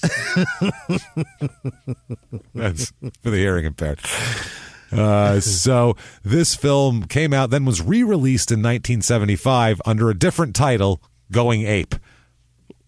And he ends up in the it's I don't know. They say it became a cult classic on this. So whatever. He plays a character named Motherfucker with a U and an A. Motherfucker. I love it. That's what he plays. Not much of a role. He said that, quote, I did a movie. It was called Where's Papa? I played a thug in Central Park, but that's not me. I'm not like that. I get along with people. I believe in God. I love my country. Okay. You're an actor. Yeah, we get it. The movie, actually, one of the actresses was nominated for a Laurel Award for the Star of Tomorrow, Trish Van Devere, who I didn't even know how to pronounce her name, so that didn't work out very well. And then the Writers Guild of America gave the award for Best Comedy Adapted from Another Medium to Robert Klein, the writer of this. So people apparently liked it. Even in 1979, a half-hour television pilot was aired on ABC for a proposed series titled Where's Papa?, starring the same characters. Great. But it wasn't picked up, though. So there's that. Now, that's surprising, but even more surprising, Jimmy. How much was everything? If you're in the El Paso/Juarez area, we have for you an ad for, because this is in the El Paso paper, and it says this is Sunday, May 3rd, 5 p.m. El Paso time. Yeah. Here we are, the Downtown Bull Ring. Oh, shit. Plaza Alberto Balderas, that's where it is, I guess. Juarez, just 4 blocks from both downtown bridges. Safe, convenient parking on both sides of the bridge. Safe, convenient. Got a Matador? Again, the courageous Richard Corey, American torero from South Carolina, mano a mano against Jose Avila. And that's 6 massive bulls from Golden Drina 6. Now, the tickets are $2 in the shade, $1.20 if it's sunny. It says shady, $2, sunny, $1.20. Okay. And military discounts available. And that's to watch actual matadors, huh? That's to watch actual bullfighting in Juarez there. And also, if you want to celebrate the bullfighting, you can do that with, from what this ad says, safe and sane Red Devil fireworks. Safe and sane. They're great. Sounds like boring fireworks. Sold by charitable organizations everywhere. They're not. They're dangerous as fuck. They're just, it's just the 60s. Or it's just 1970, so it's okay for shit to be dangerous. It's sold by charitable organizations everywhere. The 4th happens once a year. Make the most of it. Fill the night with crackling, whirring, whizzing sounds and colors and shapes of fireworks magic. They're offering the Old Glory, which we know about from our fireworks excursions. It's the same thing. Look, let's watch the Star Spangled Salute. That's a mortar thing. That's exact it right same there. thing. That's our $1.50. Wow. $4.95 for Old Glory. Spectacular lawn display is one here. Spectacular. So it's got to be pretty good, I imagine. The spectacular lawn display, $24.95. So it seems like a pretty good deal. That's a great deal. Fireworks are so fucking expensive. They're expensive, as we found out this 4th of July when we went to Pennsylvania and bought them. It was crazy. It was a lot. We were like, this is nuts. It's like $250 for a thing. We're like, holy shit. And then they were like, yeah, but if you buy this much, then it's basically free. And look at each other. You're right. Yeah, let's get more then. And then we went and got more. We just got more. They're like, well, it's less money if you buy more. We're morons. Who would buy just this then? Just give me more. Yeah, give me more. Open the trunk. Here we go. Give me more opportunity to kill myself. I still have those too. You have a shitload of them still? We can go play with them. Yeah. Oh, I can't wait. They're still Let's here. do it. Good shit. So 1972, life begins to kind of pass Israel by a little bit in bad ways. His business ventures are all falling apart. Everything he's trying to do. He tried to open like a sporting goods store. He tried to do different shit that ex-athletes do. I'm sure there was a car wash involved in this at some point via Lenny Dykstra. I don't know. Mm-hmm. But there's something going on. Everything fell apart. His marriage started to fail. Him and Taz end up breaking up and, they never get officially divorced, but they are estranged for a while now.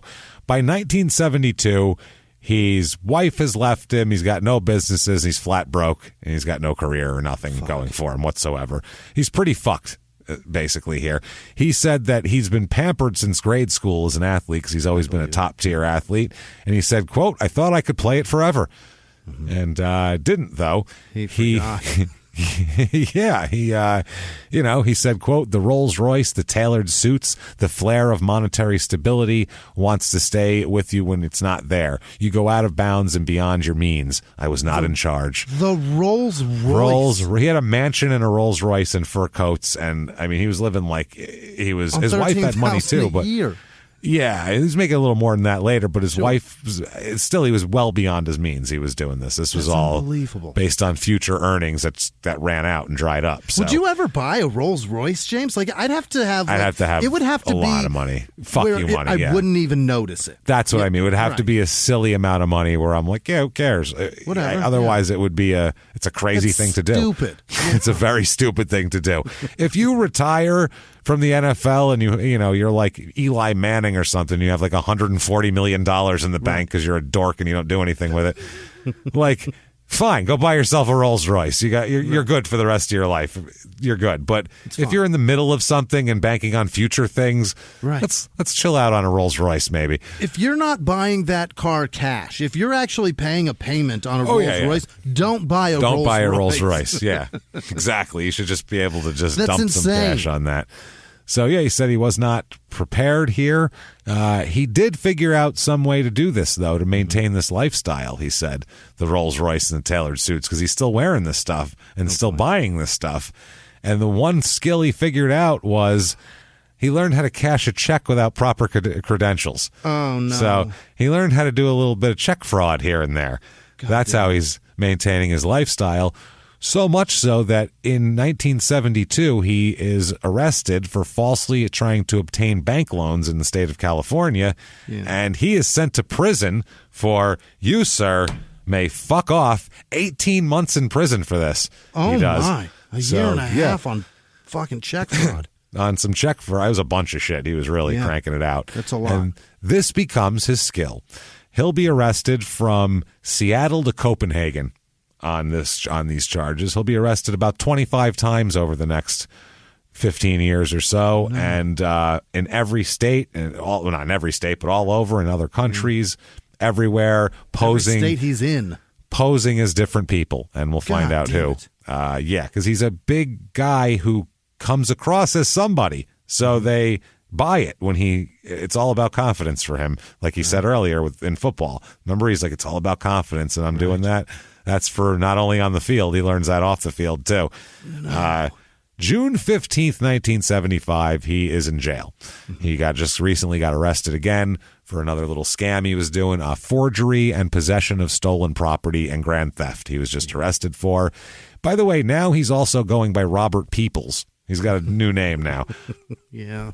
There's an article in the paper who says Robert Peoples, who claims his name is Israel Lang, blah, blah, blah. And then they just call him Peoples for the rest of the article. I'm like, no, that's him. Robert Peoples is his new name, his check cashing, scamming name. He ends up being transferred to Los Angeles, where he's wanted for more things.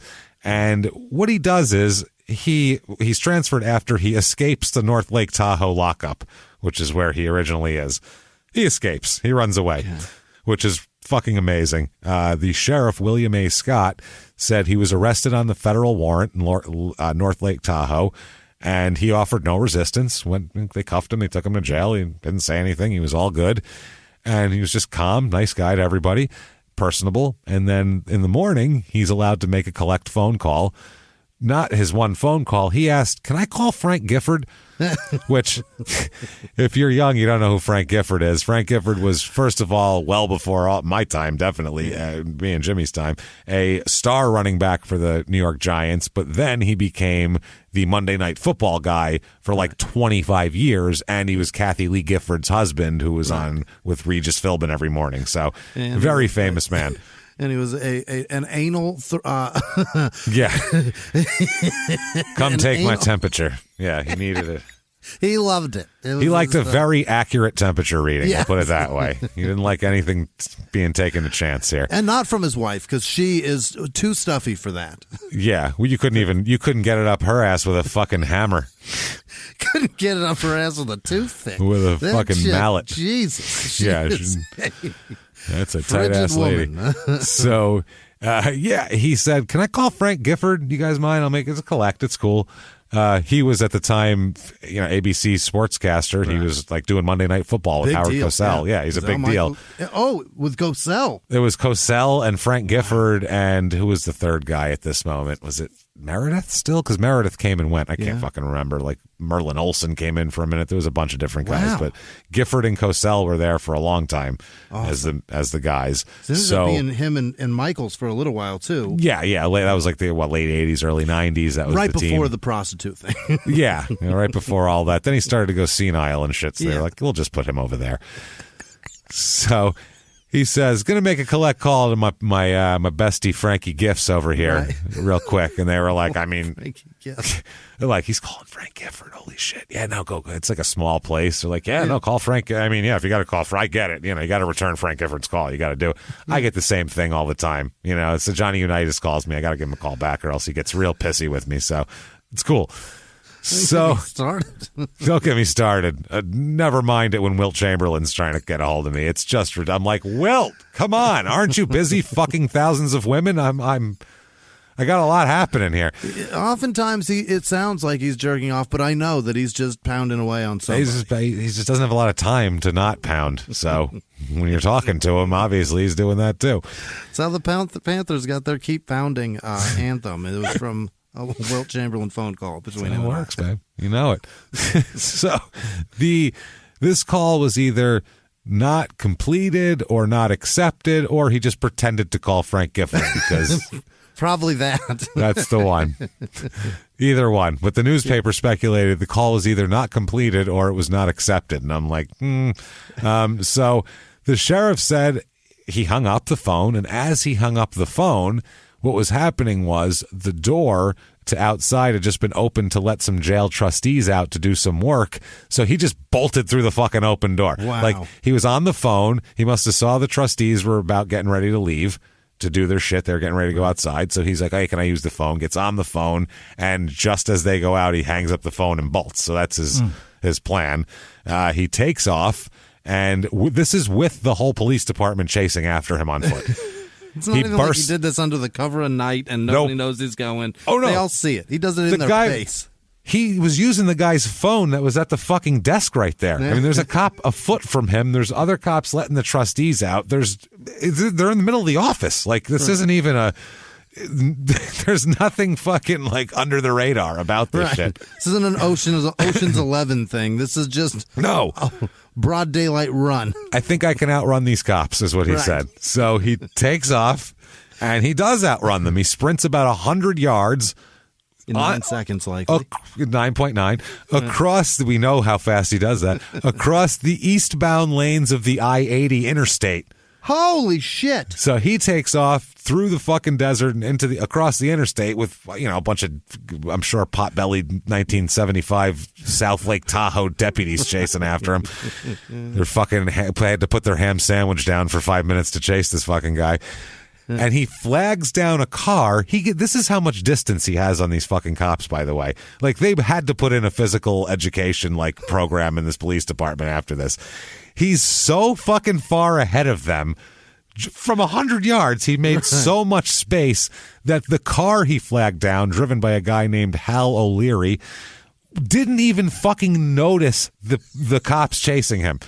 That's how fucking far away they were. He didn't even see them. Distance between him and the uncat-like officers. That there was, and this isn't even. He didn't carjack the guy. He didn't. He stopped and talked to the guy. Yeah, I got a car that's broken down about a mile away. Flagged him down, and he said, "I have an emergency. I have to get to Sacramento because there's an emergency, and my car broke down, and this is crazy, and my wife's sick in the hospital, and I have to get there, and this happened." And blah blah blah. This guy had him a story. Had time enough to tell him all this shit. Think about how long it takes. I've been walking for days. Waving. I got an emergency in Sacramento. There's my wife. She's sick, and I really got to get there. My car broke down over there. You know how fucking much distance you can run in between. That's how far away these people are. They have like a 4-minute. Fucking 100-yard dash, these guys. What are they doing? Did their belts fall off and they had to stop and pick them up? One guy stepped on a rake and it came up and hit him in the face. Like, what kind of Keystone operation do we have going on here? What the fuck is wrong with these fat fucks? What are you doing? Did he tie all their shoes in knots together before he ran? And they all went like dominoes and fell down. I don't know what happened. But this guy, this O'Leary, Hal O'Leary, had his wife and 2 kids in the car and was like, hop in, buddy. We're going that direction. So Izzy just gets in the fucking car and drives off. That's awesome. He hops in the fucking back seat with the kids, and there he is. He's going away. The cops were close enough, apparently, to get a description of the car, not a plate number. That's how far away they still were, but they got a description of the 1956 Mercedes, and it was broadcast through the California Highway Patrol. And about 15 miles later, they stopped him on the highway, and he was taken back into custody by the Highway Patrol. Imagine old Hal's reaction to that shit. And it's, huh? What happened now? He seemed like such a nice fella. He had an emergency. Smacking him. I told you not to pick people up. God damn it. Jesus Christ, Hal. You put him with our children, you asshole. I just love they get pulled over and it's the cop comes up to the window and it's like Hal O'Leary and his like middle America white wife and his 2 little white kids, and then big old afroed Izzy Lang sitting in the back seat, 240 pounds, sitting back there going, I'm one of the kids. It's fine. They just adopted me. It's great. Trying to act casual. I look way older than my age. I'm really only 12, and I'm going to be huge when I grow up. I'm going to be like 7'5". Look at me. I'm enormous. Don't mind the gray in my beard. It's fine. Stunned by this. This is fucking crazy. So they don't just I said they did that as a pulled him over, but they pulled the car over. When the cops pull the car over, he fucking gets out and takes back off again. Well, yeah. He just doesn't wait. So he does that, and repeats it, goes back across the lanes again, trying to flag down another car. He's just running the other way. Yeah, going the other direction. Tries to flag down another car. However, this time, the cops, he wasn't far away enough, and he had to stop to not get hit by a car, so the cops were able to catch up to him and tackle him into a ditch. And fucking all pile on top of him and subdue him. What a scene. Because at this point, he's 6'2", 258 pounds, and he's an NFL running back, so he's got some power. And they tackle him. They have to take him to the hospital because he says he has a head injury. Yeah. And they're like, yeah, that's from football. Don't worry about it. That wasn't for today. Turns out he's fine. They bring him back in.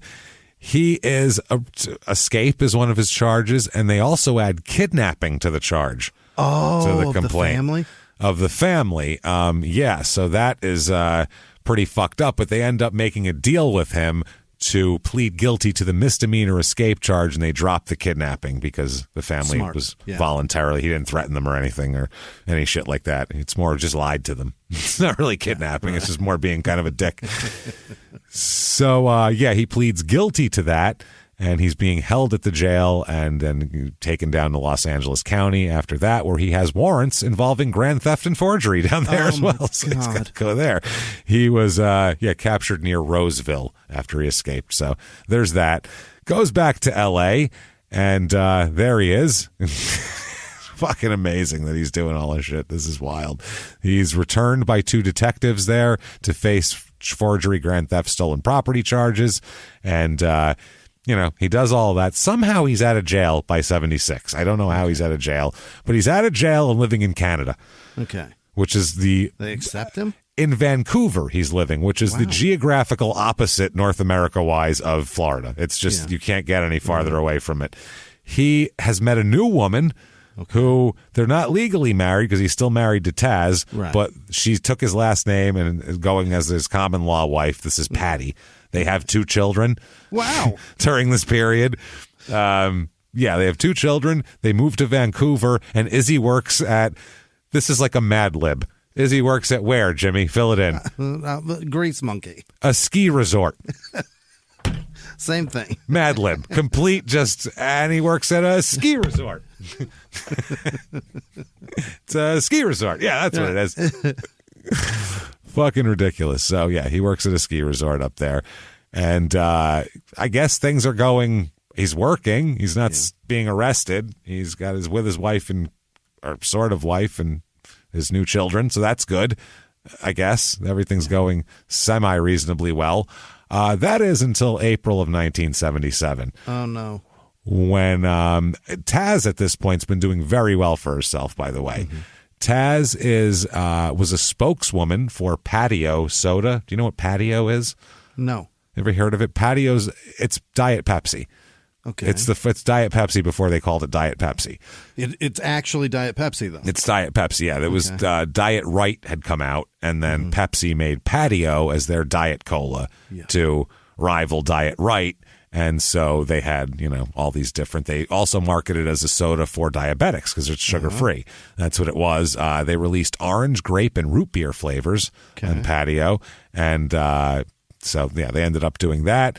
The Patio thing you might recognize if you ever watched Mad Men. Did you watch Mad Men? I didn't. Mad Men, there's a 3-episode arc of them trying to make commercials for Patio, which is where they made the commercial with like an Anne Margaret lookalike that does the Bye Bye Birdie thing. It was I don't know, they did a riff on that. So, anyway, they do all that. Taz is doing very well for herself. Not only that, she has moved on. Pam, right? Taz, the ex-wife we're talking about. She's doing her thing. We left them in Vancouver, Izzy and Patty. Now we're with Taz. Taz has been doing that. She's also been all over the music industry, managing people, working for different people. The Jackson 5, they love her, all these different people. There's pictures with her with all these different stars from back then. She ends up becoming both the live-in girlfriend and manager of Teddy Pendergrass. when Teddy Pendergrass goes solo. If you don't know who Teddy Pendergrass is, first of all, fucking shame on you. Shame. Yeah. Because I don't give a fuck. It's before my time, too. It's good music, and you should know before it. Everybody. Doesn't fucking matter. I mean, except for your parents, but Jesus Christ. That's what I'm saying. Yeah. Teddy Pendergrass was he was cool as fuck. He was the guy in the 70s. He had like the huge fur coats and the big, like the style, and his voice was strong, and he'd sing with that strong voice. Remember in Delirious, Eddie Murphy? Because Teddy Pendergrass be scaring women into fucking him. They scaring women into liking him. He goes, you got what I need. And they're just like, damn, I guess I take my panties off now. So he goes, Teddy be scaring women into liking him. But Teddy is just a cool son of a bitch, and he is the lead singer of Harold Melvin and the Blue Notes for years, which if you don't know them, then you'll never know them. Is what that is. That's their song. If you don't know me by now. Anyway. So that's their fucking song. And they had a lot of big hits. But in 75, I believe, he goes solo. And part of that is, everybody said, because of Taz. They hook up in 74. And by 75, he is going solo and doing his own thing. And he sells platinum albums and ends up doing wonderfully for himself here. By then, they started dating in 74. By 76, he'd moved into her house. She has a big, giant, beautiful house that he moves into with Izzy Jr.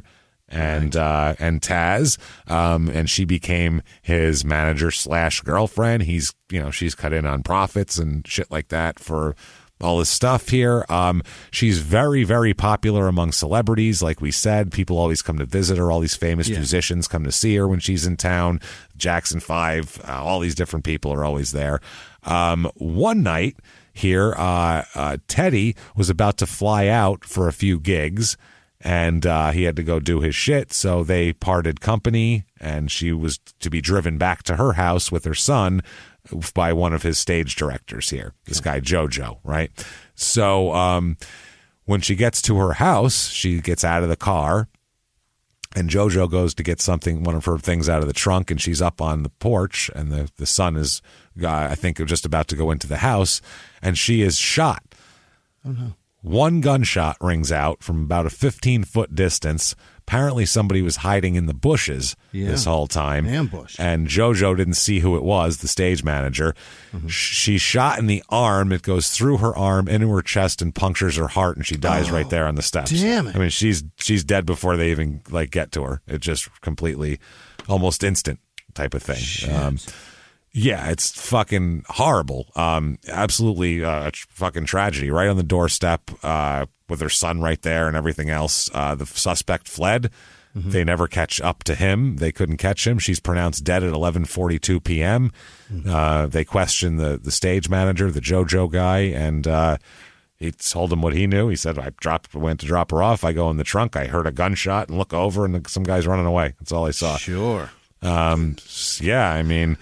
So Teddy, and we'll go over what her day was like. Teddy Pendergrass in his book talks about it a lot. He said this was like a huge thing for him, and this was the love of his life and all that. He says, quote, Taz was tending to business, but got back to Philly in time to say goodbye before I left. We promised to talk the next day. As the rest of the entourage checked into the hotel, a desk clerk said, Mr. Pendergrass, you have an urgent message from Philadelphia. I dialed the number and was informed that Taz had been murdered. I was in shock. So he said, apparently the night before, Taz and JoJo Tynes, an employee of mine, drove my Mercedes to her home. JoJo was getting something out of the trunk, and Taz was getting out her keys to open the front door when someone emerged from the bushes and shot her execution style, which not really. She just shot her in the arm from 15 feet away. But they were hiding in a bush. That's sort of execution-y. And it's a big gun to go through the arm and into the chest cavity to hit the heart. Like, that's a large caliber. She's a very small person, too. There wasn't a lot of meat to go through in the arm. Yeah. She's a real dainty. She's a petite lady, you know. The bullet passed through her arm and pierced her heart. She died almost instantly. I've never gotten over her murder, he says. And this was years and years later. This was, I believe, the late 90s he wrote the book. So this was April 14th, 1977. She was in New York on business, doing some last-minute details for Pendergrass's upcoming tour. and all of that. They had been dating for a while. She broke it off and then continued it and then broke it off, and they went back and forth for a while here. She returned from New York that night. They met on the tour bus and they were together at this point. She ended up deciding not to travel with the tour bus and called her mother to say that she'd be home soon. She said, "I've got something to tell you, but I can't tell you what it is until I get there." That's what she told her mom. And then she never got to hear what it was because when she arrived, the next time the daughter saw her was in her dead on the front doorstep when she opened it after she heard a gunshot. They said this was 11:30 p.m. This happened. They approached the front door. One bullet from about 15 feet away through her left arm, entered her chest, killed her. They said they'd been hiding in the shrubs near the doorway. Izzy Jr. was there, the whole thing. So now one of the investigators said, quote, "If someone was sent to kill her, it wasn't a real professional job. If the bullet doesn't go through her arm, all she has is a serious arm injury. But anything's possible, and I wouldn't be surprised if someone had been sent out there to scare her." Now, there's a lot of theories here because there was some contract issues with Teddy Pendergrass. Okay. And some weird shit going on in the 70s, obviously. So they had the funeral. Tons of people were there, famous people. Somebody said Taz commanded her surroundings. Just her presence demanded attention. She was a beautiful person inside and out. Church people were there. Everybody was there for her. Everybody liked her. Jimmy Connors was a pallbearer, the tennis player. Really? Jimmy Connors, the famous tennis player. Marjorie Wallace, the former Miss World, was there. I guess Jimmy Connors is her boyfriend. They were there. All sorts of fucking people. Kenny Gamble, Leon Huff, the Philadelphia record moguls, a host of former Philadelphia Eagles and players wives who knew Taz through Izzy. Quote, "We found that she had a lot of friends, but we couldn't find one enemy." That's the homicide detective leading it. And they work everything for several months, and then it just all dries up. There's no leads on it. She managed Teddy Pendergrass, was a Sunday school teacher, was a model, also very close friends with Dionne Warwick, apparently, and also Nancy Wilson, which is fucking hilarious. It was a weird combinations, but anyway, at her eulogy was delivered by Jesse Jackson as well at her funeral. She's a big deal. Her dying was a big fucking deal. And then they offer a reward 5 years later. They offer a $2,500 reward 5 years later. Okay. That's what the police offer up there. They said there's no doubting that someone out there knows who killed her.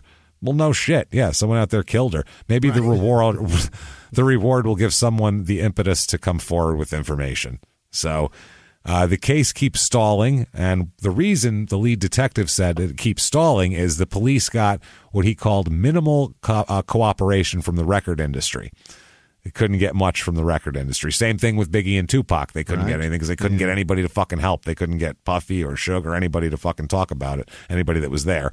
So they said the forces behind Philadelphia International Records did not return telephone calls made by the press asking about why they didn't give better information. And the police, they're trying to figure out who would want to kill her. That's the deal here. Who the fuck would want to kill her? They knew her. They considered her, she was a powerful personality, had her own business things going on. She had a beauty shop as well that she owned. She had all sorts of shit popping off. So they're like, what was up with that? One of the detectives said she didn't really like the entertainment business, but she was looking to get out of hairdressing.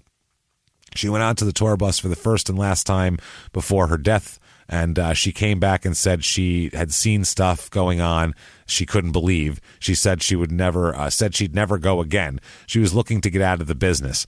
So they're saying that they identified some stuff where she wasn't happy with her arrangement with Teddy or some shit beforehand, but they can't figure out if it's enough to look down that alley. It's some sort of, all right, I got it. It's really fucking strange. So her mother talks about it and said, we were so close, and she said it's just ridiculous. And Taz was a good mother to Izzy Jr., And I can't walk in that door without thinking about it because that's where she was, right by the door. Well, yeah, I would have definitely moved out of that fucking house. Yeah. So it affected Izzy a lot, too. Well, yeah, it's his mom. Yeah, no, it was his ex-wife. Okay, yeah. But apparently he was still always in love with her and shit, from what everybody said. So his brother Alfred said, quote, "This was the critical point in his life which caused him to go off the normal beaten path." This is when he starts going into crazy time. Izzy says that the police didn't care about the murder, but they were chasing me around for writing checks. That was his thing, which those are two very separate issues, and we can walk and chew gum at the same time. Also, they're different police departments, so. Yeah. Yeah. The homicide cops aren't being pulled off the murder investigation to look into your check cashing. That's the difference. So, apparently. Tent and Holden are not writing tickets in traffic either. No shit. So Izzy is his new wife. I guess his whole kind of personality fell apart. She ends up leaving him, Patty Lang. They have 2 sons, and they go and resettle in Oakhurst, California. Yikes. So everybody leaves, and he's now stuck, trying to make his way. 1979, his nephew Alvis is playing for the William and Mary College. Yeah. And he's like a big star at this moment in time. Right. So they're talking about how he's his idol was his uncle, and that he wouldn't have done this without his uncle, and he said that he's his inspiration. He even wears the same uniform number as him. Okay. And he said he's the first person in their family to do anything big and to do anything like this, and so he looks up to him so much. And he said he's really excited and all that kind of shit. So 1981 comes around. September 17th, 1981, Izzy is charged with loan fraud again. Oh, no. He pleads guilty to making false statements when applying for 5 bank loans totaling more than $26,500, which is a good amount when he did it. It was 77 and 78 he was doing this. And he did it. Yeah, he did it under the name of Robert Peoples, and he did some under his own. Yeah. He says, quote, "I did actually borrow the money, but if they would have investigated the loans, I wouldn't be here today." It's their fault. They gave it to me, though. That's the thing. They didn't find my lies. It's their fault. I lied. They didn't look into it, and then they gave me the money. So you're bad. I mean, what the fuck? Fool me once, you know what I'm saying? Like, get your shit together. The law is such that you can't do that. That's kind of not how that works, but that's what he tried to say in court. That was his defense. Wow. He told that to a judge. Looked a judge square in the eye and said that. So that's pretty funny. He ends up pleading guilty to 5 counts of bank fraud and faces a maximum of 10 years in jail or a $25,000 fine. He had these are applications from Seattle, First National, and Rainier banks in 77 and 78. He says, and this is the big thing of why he was doing this. This wasn't for fur coats and Rolls Royces and fancy shit. He said he applied for the loans to set up a shop to produce job resumes to help people do. This was his business that he was making. And at the same time, this business would double as a search for his wife's killer. Oh, my God. Okay. He's a 60s running back. Yeah. Whose estranged but still legally married wife was found brutally murdered on her own doorstep. Yeah. And then he spends the rest of his time, quote, looking for the true killer. Who is he sounding like right now? Yeah, not a lot like OJ at all. He's living up to what he said. Yeah. He said, "I want to be like OJ." And sir, you're exactly like OJ. This is amazing. Doing a lot of the same things. That is fucking wild. So, yeah, that's what he said. He goes, "I only did it to set up shop to find my wife's real killer. This is ridiculous." All right. Wow. That's fucking insane, man. So, 1982, that's when the reward comes out for Taz's murder. And this is when several conspiracy theories come out kind of around Teddy Pendergrass. Some from him, some about him. It's interesting.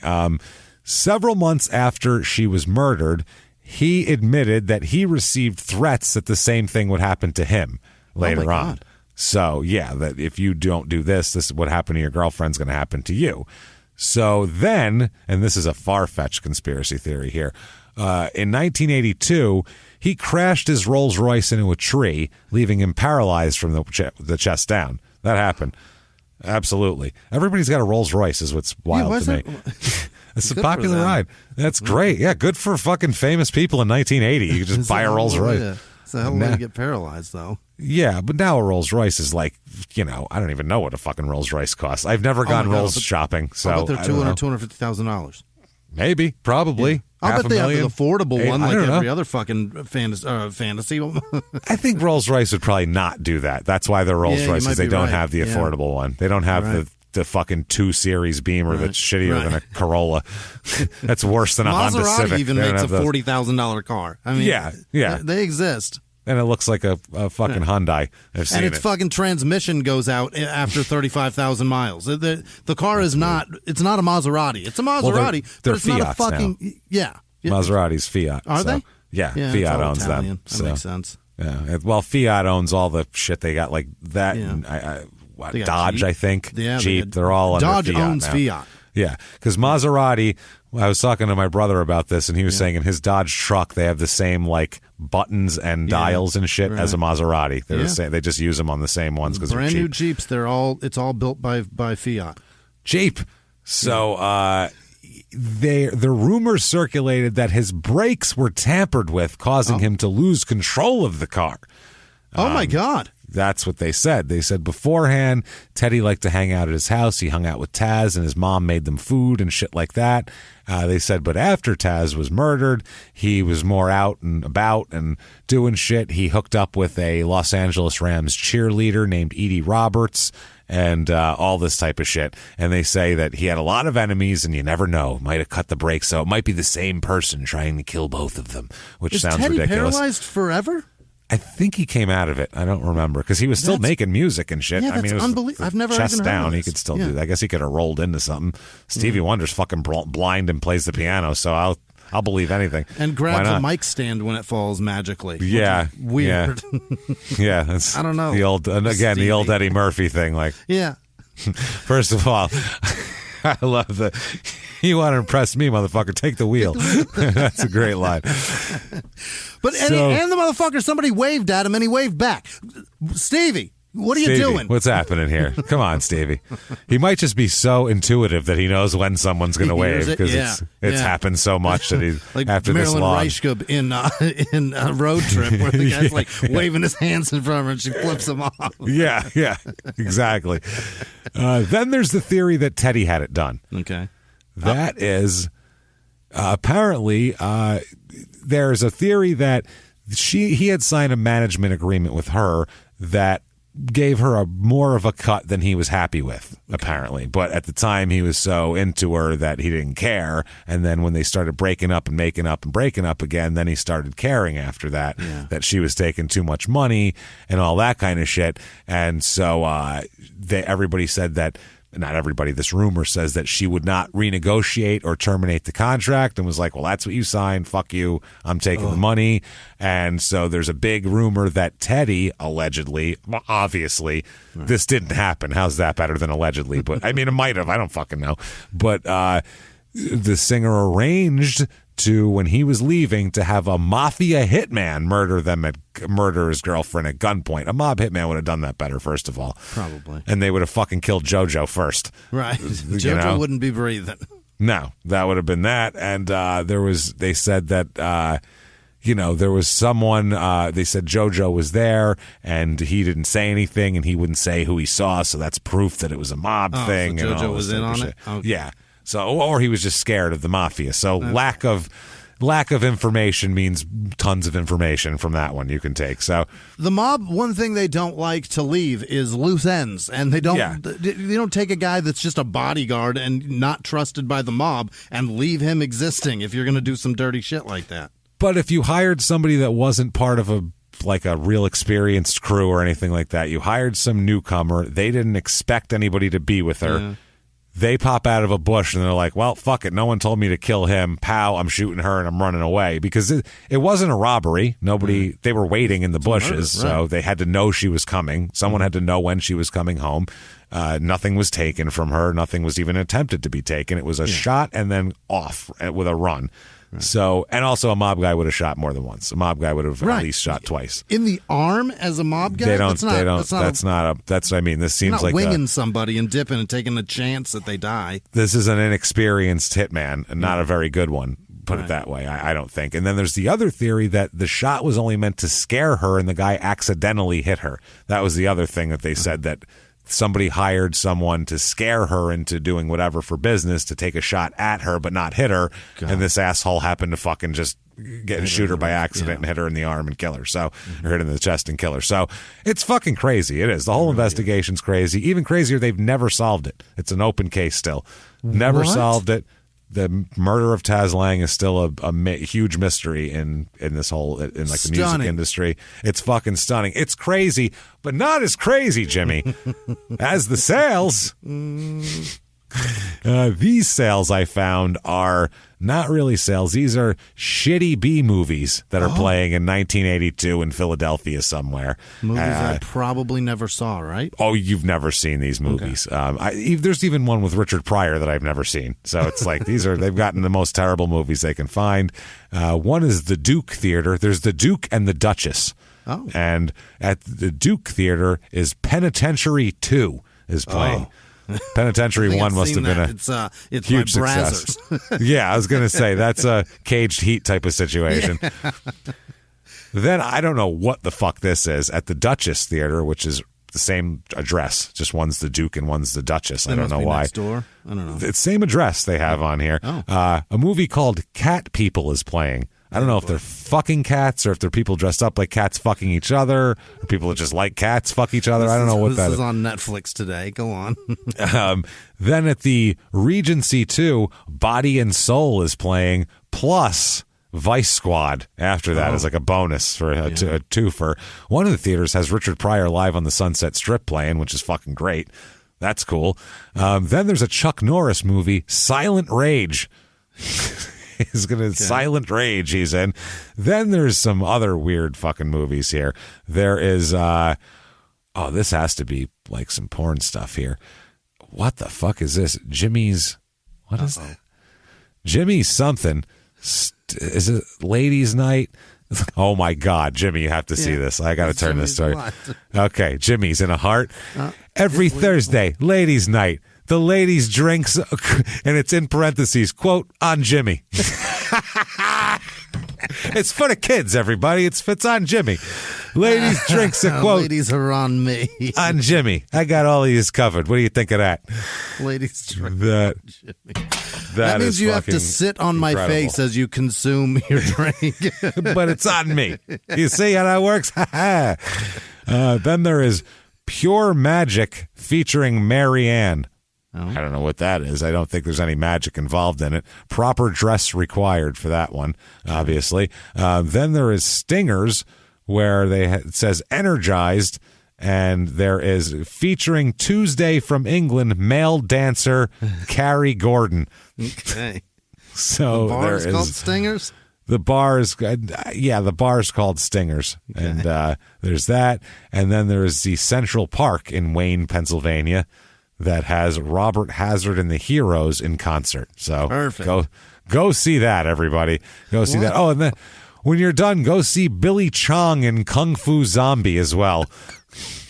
Which sounds great. That sounds like Hollywood tired today. Kung Fu Zombie? Kung Fu Zombie. Yeah. How do you kill something that's already dead? That's the tagline there, starring Billy Chong. Then there's another one starring Billy Chong and Carl Scott. This is the original Shanghai Knights over here. Carl Scott's a black guy. And it says, they're back. Kung Fu Executioner. Jesus. Coming through. And then finally, Richard Pryor is in Some Kind of Hero. Have you ever seen this movie or ever even heard of it? Who's in it with him? I don't even fucking know. Some Kind of Hero. I read all about the movie, but I don't remember who's in it. Nobody big. Here's what it says. The army is doing it to him in the daytime. His wife isn't doing it to him at night. Richard Pryor keeps getting caught with his pants down. That is fantastic. Now, here's the picture of Oh my it with God, him is with this his the one pants where down. he's in the military? This is the one where he's a POW. It's not a Yes, comedy. I've seen this. It's so good. It's not a comedy. It's not supposed to be a comedy. It's and great. They put Richard Pryor in it, and the studio wanted him to do like some comedic bits. That's why they're advertising it like this. It's in like silly writing, and he's got his pants around his ankles. But it's not a comedy. It's not. And like he didn't want to play it comedically either. No. It's about a POW who is gone, fucking captured for more than 10 years, and comes home, and his business is gone, and his wife has left him, and he has nothing. He's at rock bottom, so he turns to fucking crime to make a living and doesn't care anymore. It's like, this is not a comedy. I have seen it. He's in the hole that they put him in because I think it's in Vietnam. Yeah, he's in Vietnam. It's in some Asian country. Who I don't know, Laos or Cambodia. Or something. But he's captured. like yelling at him, and they're yelling at him. They treat him like shit. They beat the fuck out of him. Yeah, no, it's not crazy. a comedy. But if you look at this, that looks like a comedy. It does. Does it not? It's guy got walking around with his pants around his ankles. with Comic Sans writing as his name. Give me a fucking break. It's silly. And it's not that at all. No, not even close to that. Now, 1988 here. We go to 88.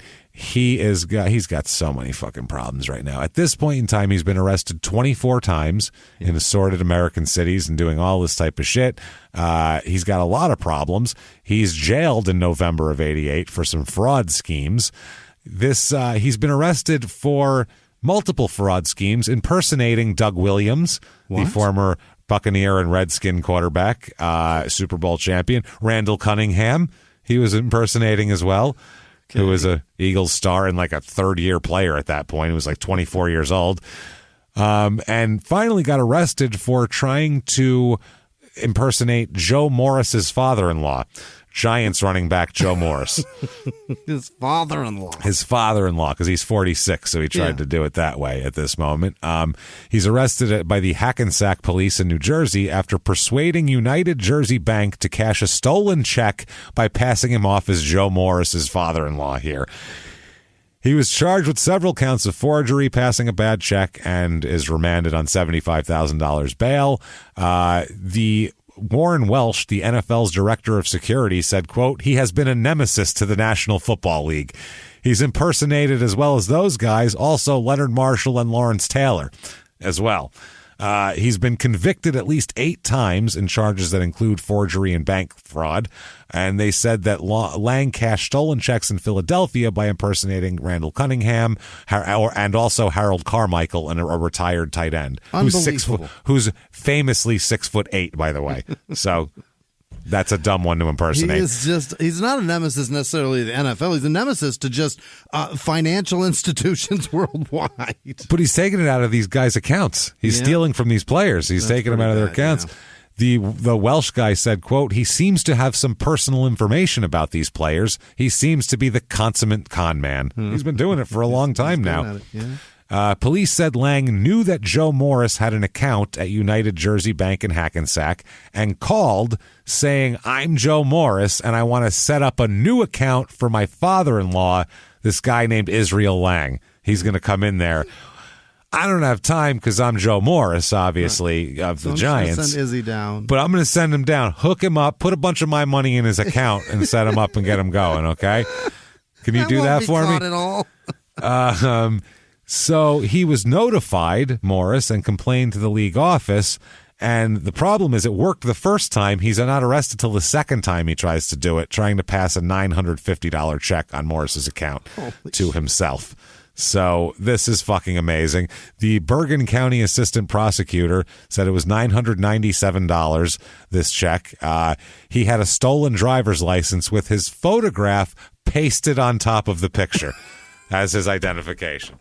Jimmy, I love this. He took a picture of himself and just glued it onto a fucking license from 1989. You can't do that anymore. No. That's not 1965 now. That is, it was pasted. Great. Oh, the guy just went, well, what's going on? It comes right off. That's not you. There's a picture underneath this, sir, that's somebody else. That is awesome.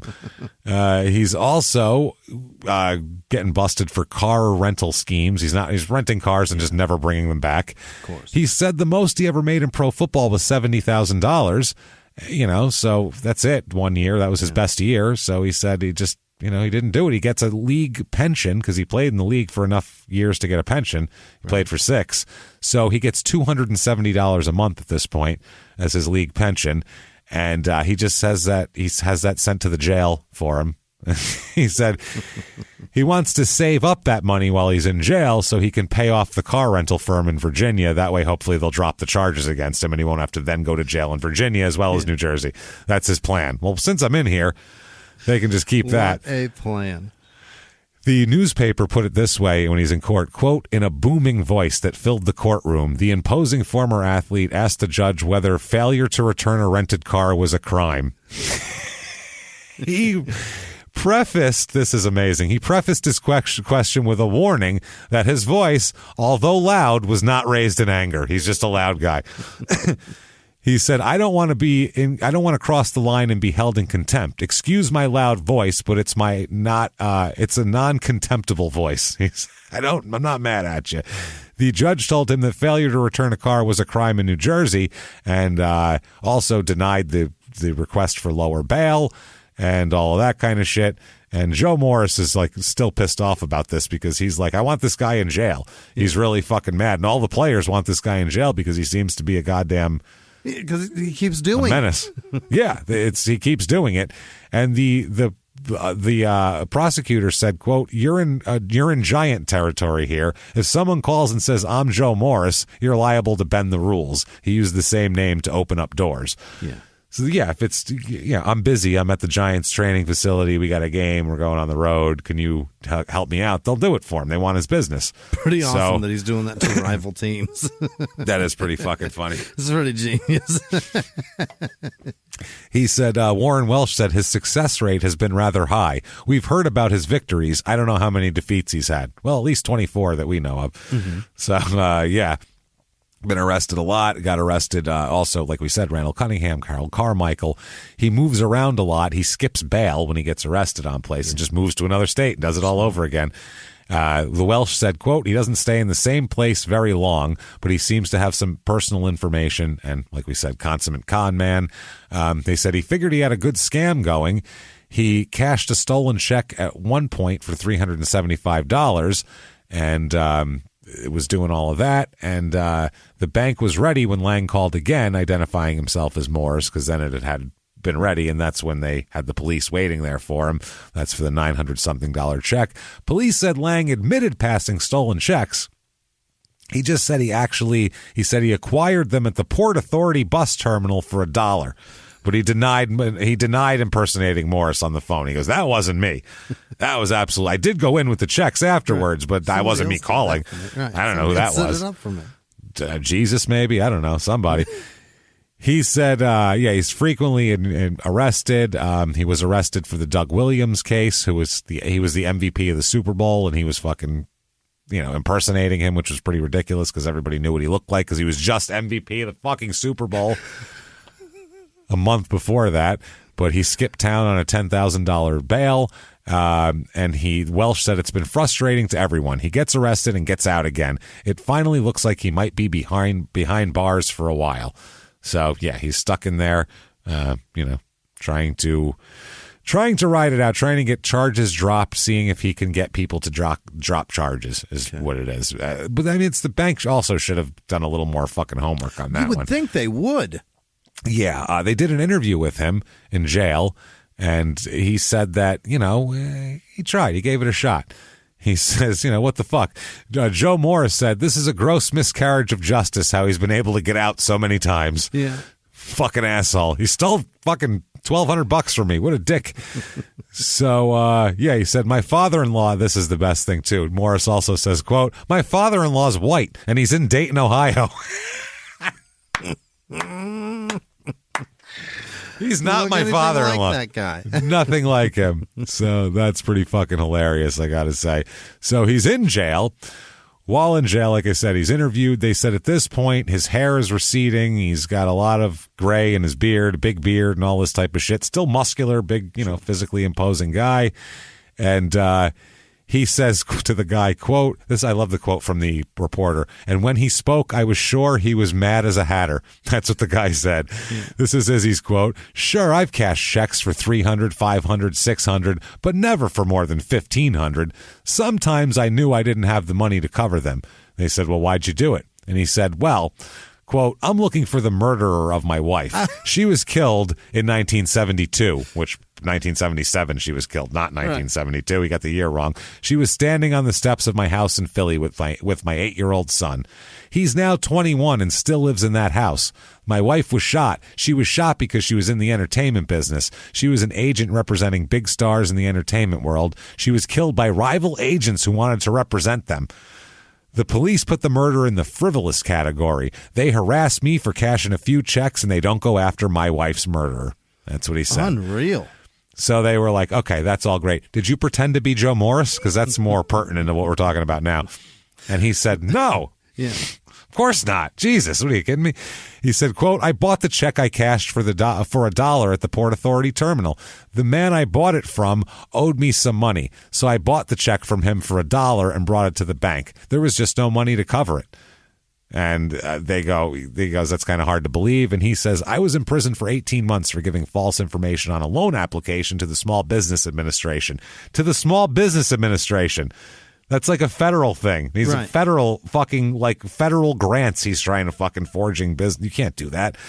He said that he's had some misunderstandings. He said, I didn't know when I filled out the application. He said, I own 6 sporting goods stores. I didn't realize that all the sporting goods stores had gone out of business. I thought I was good. I put down collateral, 6 sporting goods stores. I forgot they went out of business. I didn't know they were gone. I plumb forgot all my 6 stores closed. Super weird. I was headed over there right now to do an inventory on it, too, and I'm glad I didn't go. Shit. I'd like to put up these 6 Oshmans, please. That is fucking amazing. That's an amazing quote. I didn't realize all the stores had gone out of business, but I own them. I showed up and was like accepting paychecks for them any longer. Door was locked. Just looking in, no shit in there. I'm like, what's going on? He then says, and this is really what it is, and I think this is the name of the show, is Impossible to Conform. Quote, it's impossible for me to conform. I form. I don't conform. That's what he says. Shape-shifting son of a bitch. That is fucking amazing. That's Impossible to Conform is going to be the name of this episode. I form. I don't conform. So he says that all he's trying to do is catch his wife's killer, and it's ridiculous that there's all these obstacles being put in his way. And if the cops had done their job to begin with, he wouldn't have had to go all over the country fucking putting out bad checks to try to right this wrong. Right. He says that he explains that there's run-ins with the law are a part of a conspiracy to stop him from finding out the truth of Taz's killer. Wow. That's what he says. A concerted effort between multiple law enforcement agencies to stop him from finding the real killer. Absolutely. He said, this is ridiculous. Then he shifts the conversation to God, but he doesn't say what religion he believes in, but he's got a lot of theories and shit about God, but he's not really into religion, he's spiritual. There you go. He says when he gets out of jail, he wants to write songs professionally. Because that's something you start when you're 50. You just start writing songs. Like commercial jingles or like actual No, songs. Album like songs. Okay, all right. Songs, ballads, rock ballads, I think, maybe. Like a country anthem, possibly. Sure. We don't know. He says that he's already written 3 songs. And, his titles are Make a Statement is the name of one of his songs. Nature's Soil is another one of his songs, which I think is the name of a weed company now, possibly, if I'm not mistaken, if they sell at dispensaries. Yeah. And then Form and Force is another one. I don't know. These are the songs he's written. Okay. All of his letters that he writes them in calligraphy. Really? He's a fucking weird guy. That's just all there is to it. He writes all of his letters, all of his correspondence is done in calligraphy. Is it calligraphist? Is that what that is? A calligrapher, I believe. Okay, but I like calligraphist better. That's even better. I do too. I like that so much better. You just coined that number. We're going with that from now on. He says he tries to watch a football game on television, but he said he can't do it. He can't get into football. He says, quote, I have become dogmatic. I have plans. Yesterday is gone. He's got a dogma. He's got a dogma to him. In court, his defense lawyer, in trying to defend him on all these charges, actually said the words, quote, "What caused him to go down to this?" Better put, once he's in the lockup, much better put by Adam, the arugula connoisseur Pac-Man Jones, who arrives and says something very similar. He says, "How is it you've come to arrive here? You seem like an upstand. They killed your wife, darn it. I mean, this is the music industry, the police. It's a conspiracy, obviously, of the most epic and greatest proportions. I'm disgusted by everything that's going on here. Asinine, number one. Number two, I mean, Joe Morris. I mean, that's a common name. You could be Joe Morris. We don't know. I don't think there's a lot of them. The benefit of the doubt here has not been put in your favor, is what I'm saying. I think there's a bit of it. I think possibly your affiliation with Robert Kennedy in the 60s started this. There's a lot of things going on, I feel like. Possibly the conservative movement is trying to fight the Kennedys. I believe Ted is trying to pass a bill in the Senate at this moment. I'm not positive, but either way, you fucked your life up, sir, and you don't deserve this, and I got to go now. And poof. In a poof of airport chicken and arugula, he's gone. And an F-bomb for the first time from that guy. Yeah, well, he's very upset this time. He is so mad. And Israel is like, see, I told you. Where'd he go? Can you tell the cop? Fuck, I wanted them to tell the cops that shit. Now, in court for the Joe Morris, I'm his father-in-law shit, this is amazing. He is acquitted of the charges. How the fuck is he acquitted of these charges? That's incredible. That should be very thankful. Fucking incredible that he got away with that. But he's sent back to jail anyway, because in Virginia he's wanted for the passing bad checks while renting a car and all that kind of shit. He's fighting extradition and waits in jail. While he's in jail, they talk to him, and he has got some crazy fucking thoughts. They're getting crazier. He now says that he gets messages from satellites in space. Oh, fantastic. He didn't beamed even get to his body. No. Beamed to his body. Yeah, this isn't some crazy fucking corner of the internet conspiracy. This is a 1989, no internet, top of his dome. This is just... He gets DirecTV right into his face. That's it. This is the real shit. He says that he insists that he said that he can't help it. He said in 1980, a doctor, when he had a surgery, secretly planted computer microchips in his head. Awesome. And he points to his ear and he says, right here, this is where they are. That's what he says. And he points to him. He says they've been buzzing ever since. He can hear them buzzing, like the motor's whirling on them. They're not working right. They're remarkable batteries on these things, by the way. The battery life is phenomenal. He goes on to say this, and Jesus Christ, he hit really hard. Then they go on to talk about how he hit really hard as a player, and like maybe this is part of this. Even back then, they're like, maybe he hit one too many things, one too much too hard here. His prison job is pushing a broom, and he is having a lot of problems. The jail's under sheriff said, quote, "He's a con man. I'm going to have my psychologist look at him. Sometimes I think he's been hit too many times." Yeah, no, that's what it is. That's what it is. He said after this he says, quote, "I'm not programmed by man. I'm programmed by God." Awesome. Demons in the air conditioning is what that is. Programmed by God might be a better name, I think, for this. By God. Yeah, I think that's a better name for this. Because, I mean, you have to conform if you're programmed by God. I mean, you have no choice at that point. So it goes over the other one. He insists that he's being hounded, by the way, at this point in time at the jail and all over the place. His whole family is being hounded and harassed by Israeli secret agents as well. Wow. Israeli secret agents who he says don't appreciate him using their country's name as his own. Yeah. So they're mad at him for that. And they said, do that. That's what they said. How dare you? They look through phone books and find names.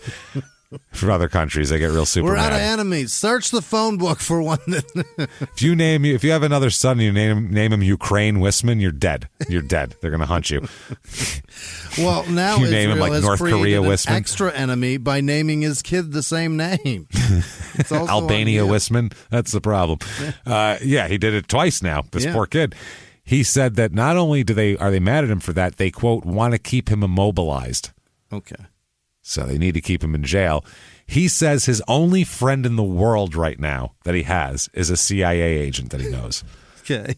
That, is telling him and keeping him up on all this shit. Right. So he knows what to look out for, So they were like, let's talk about, let's ease off the Israeli secret agents and the CIA and the international intrigue for a moment. Right. Let's go back to these microchips. Let's talk about that a little more because that is really crazy. So let's talk about microchips.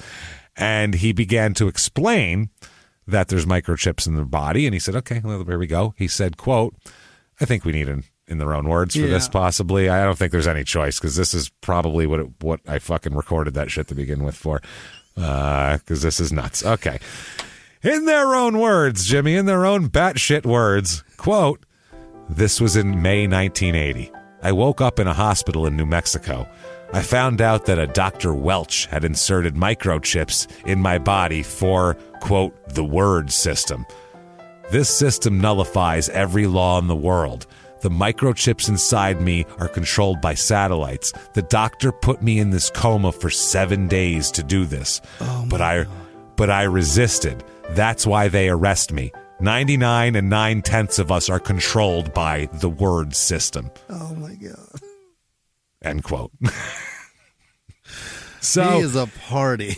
He's Neo, and they know it, and they're real fucking worried about him, and so they got to keep him locked up and, constantly being arrested so he's discredited so he doesn't blow the entire fucking plot out of the water of they take people to a desert in New Mexico to plant microchips in their ears that buzz and buzz and buzz and play Teddy Pendergrass songs and don't find who killed your fucking wife and then they make you say you're Joe Morris's father-in-law and you collect checks and rent cars as Doug Williams. That's what happens. The CIA told me so.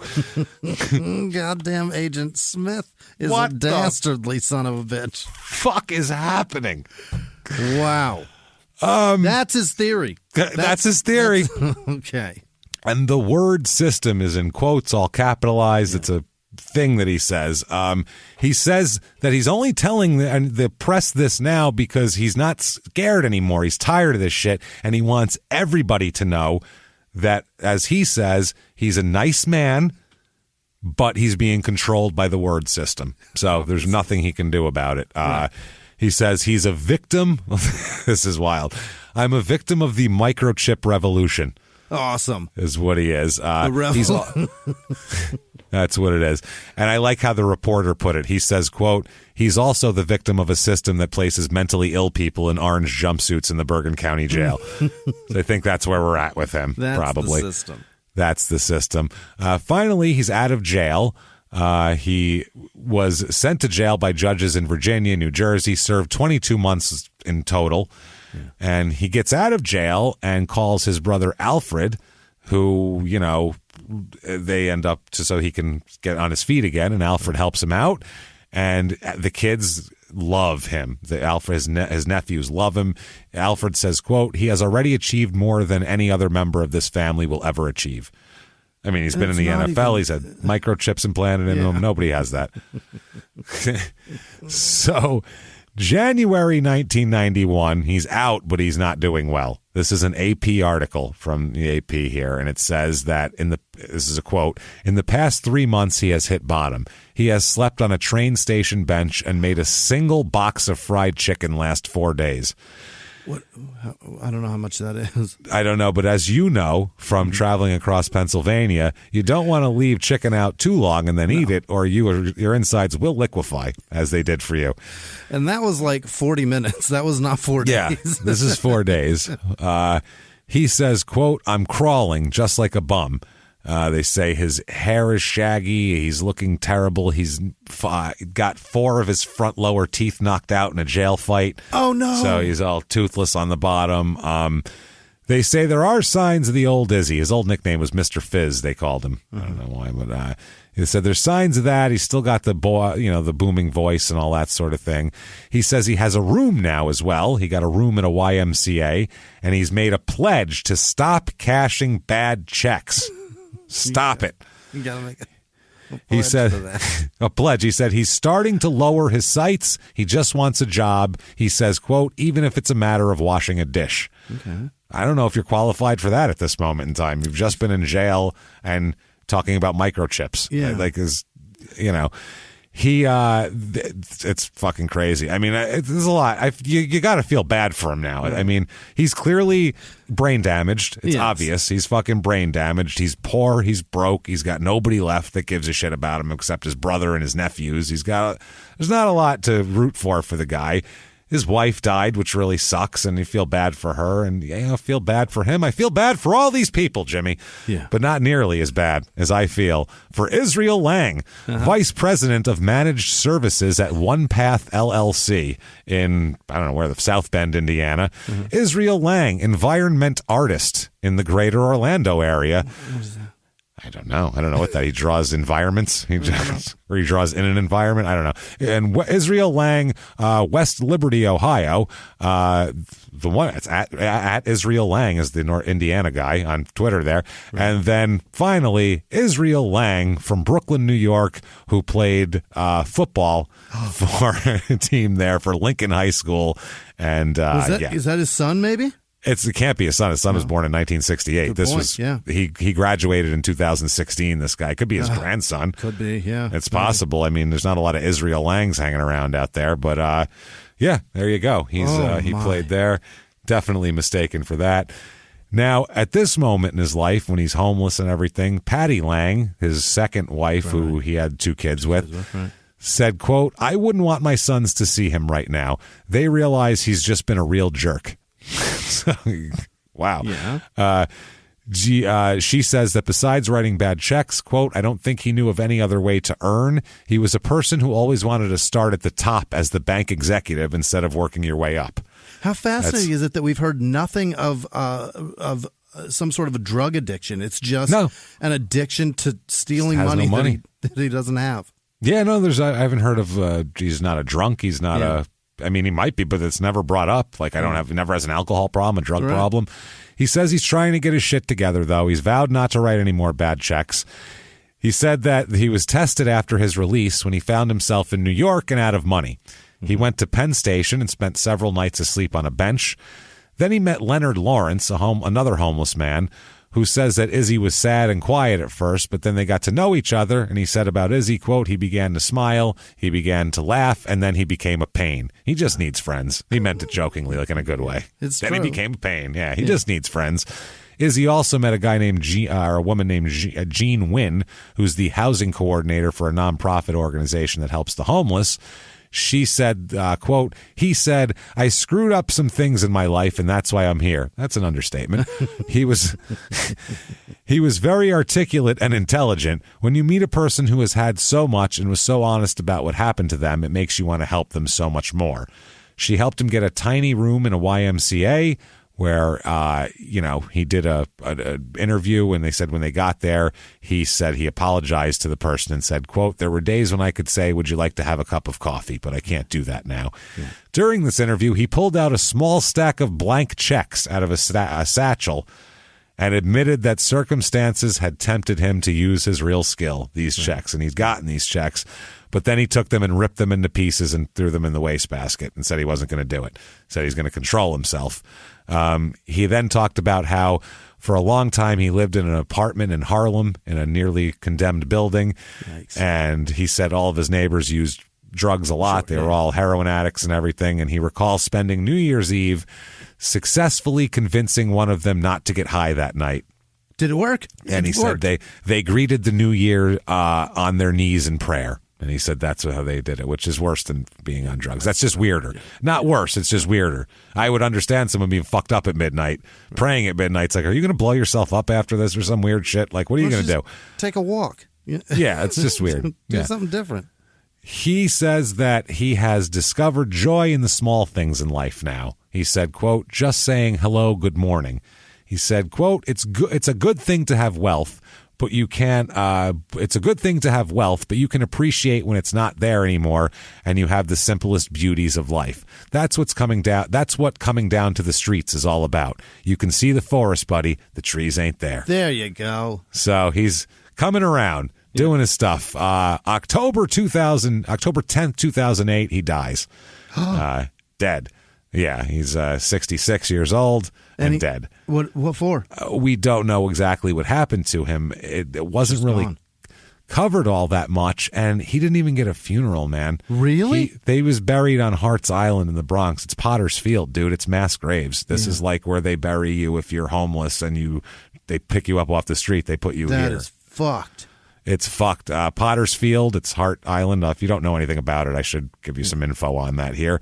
Potter's Field. You always hear people say like you're gonna be buried in Potter's Field. That means you have no money. That's what that means. It's a public cemetery, variously described as the largest tax-funded cemetery in the United States and the largest such in the world, and is one of the largest mass graves in the United States. At least 850,000 people have been buried on the island. But since the late 2000s, right about when he got there, the burial rate declined to fewer than 1,500 a year. 1/3 of annual burials are infants and stillborn babies, which has been reduced from a proportion of 1/2 since the Children's Health Insurance Program began to cover all pregnant women in New York State in 1997. So there's been a lot less babies dying if they get, if the mothers get prenatal care. So, according to the New York Times here, in New York in 2006, there had been 1,419 burials at the Potter's Field during the previous year. Of these, 826 were adults, 546 infants and stillborn babies. 47 were dismembered body parts. What the they just found around New York City. That's how many. That's how many people were dismembered, and they just went, I don't know, dump them in the fucking field in New York. So, oh my God, the dead are buried in trenches. Just big trenches. Babies are placed in coffins, which are stacked in groups of 100, measuring 5 coffins deep and usually in 20 rows. Wow. That is the most disturbing fucking thing I've ever heard of 100 groups of tiny baby coffins in a fucking thing is maybe the most disturbing thing I've ever thought of. Probably That's horrible. In a tiny lot in between two houses. Yeah. No shit. It's an island. It's It's between Long Island and the Bronx, kind of off there. Adults are placed in larger pine boxes, placed according to size, and are stacked in sections of 150, measuring 3 coffins deep in 2 rows and laid out in a grid system. There are 7 sizes of coffins, ranging from 1 to 7 feet long. Mm-hmm. Holy shit.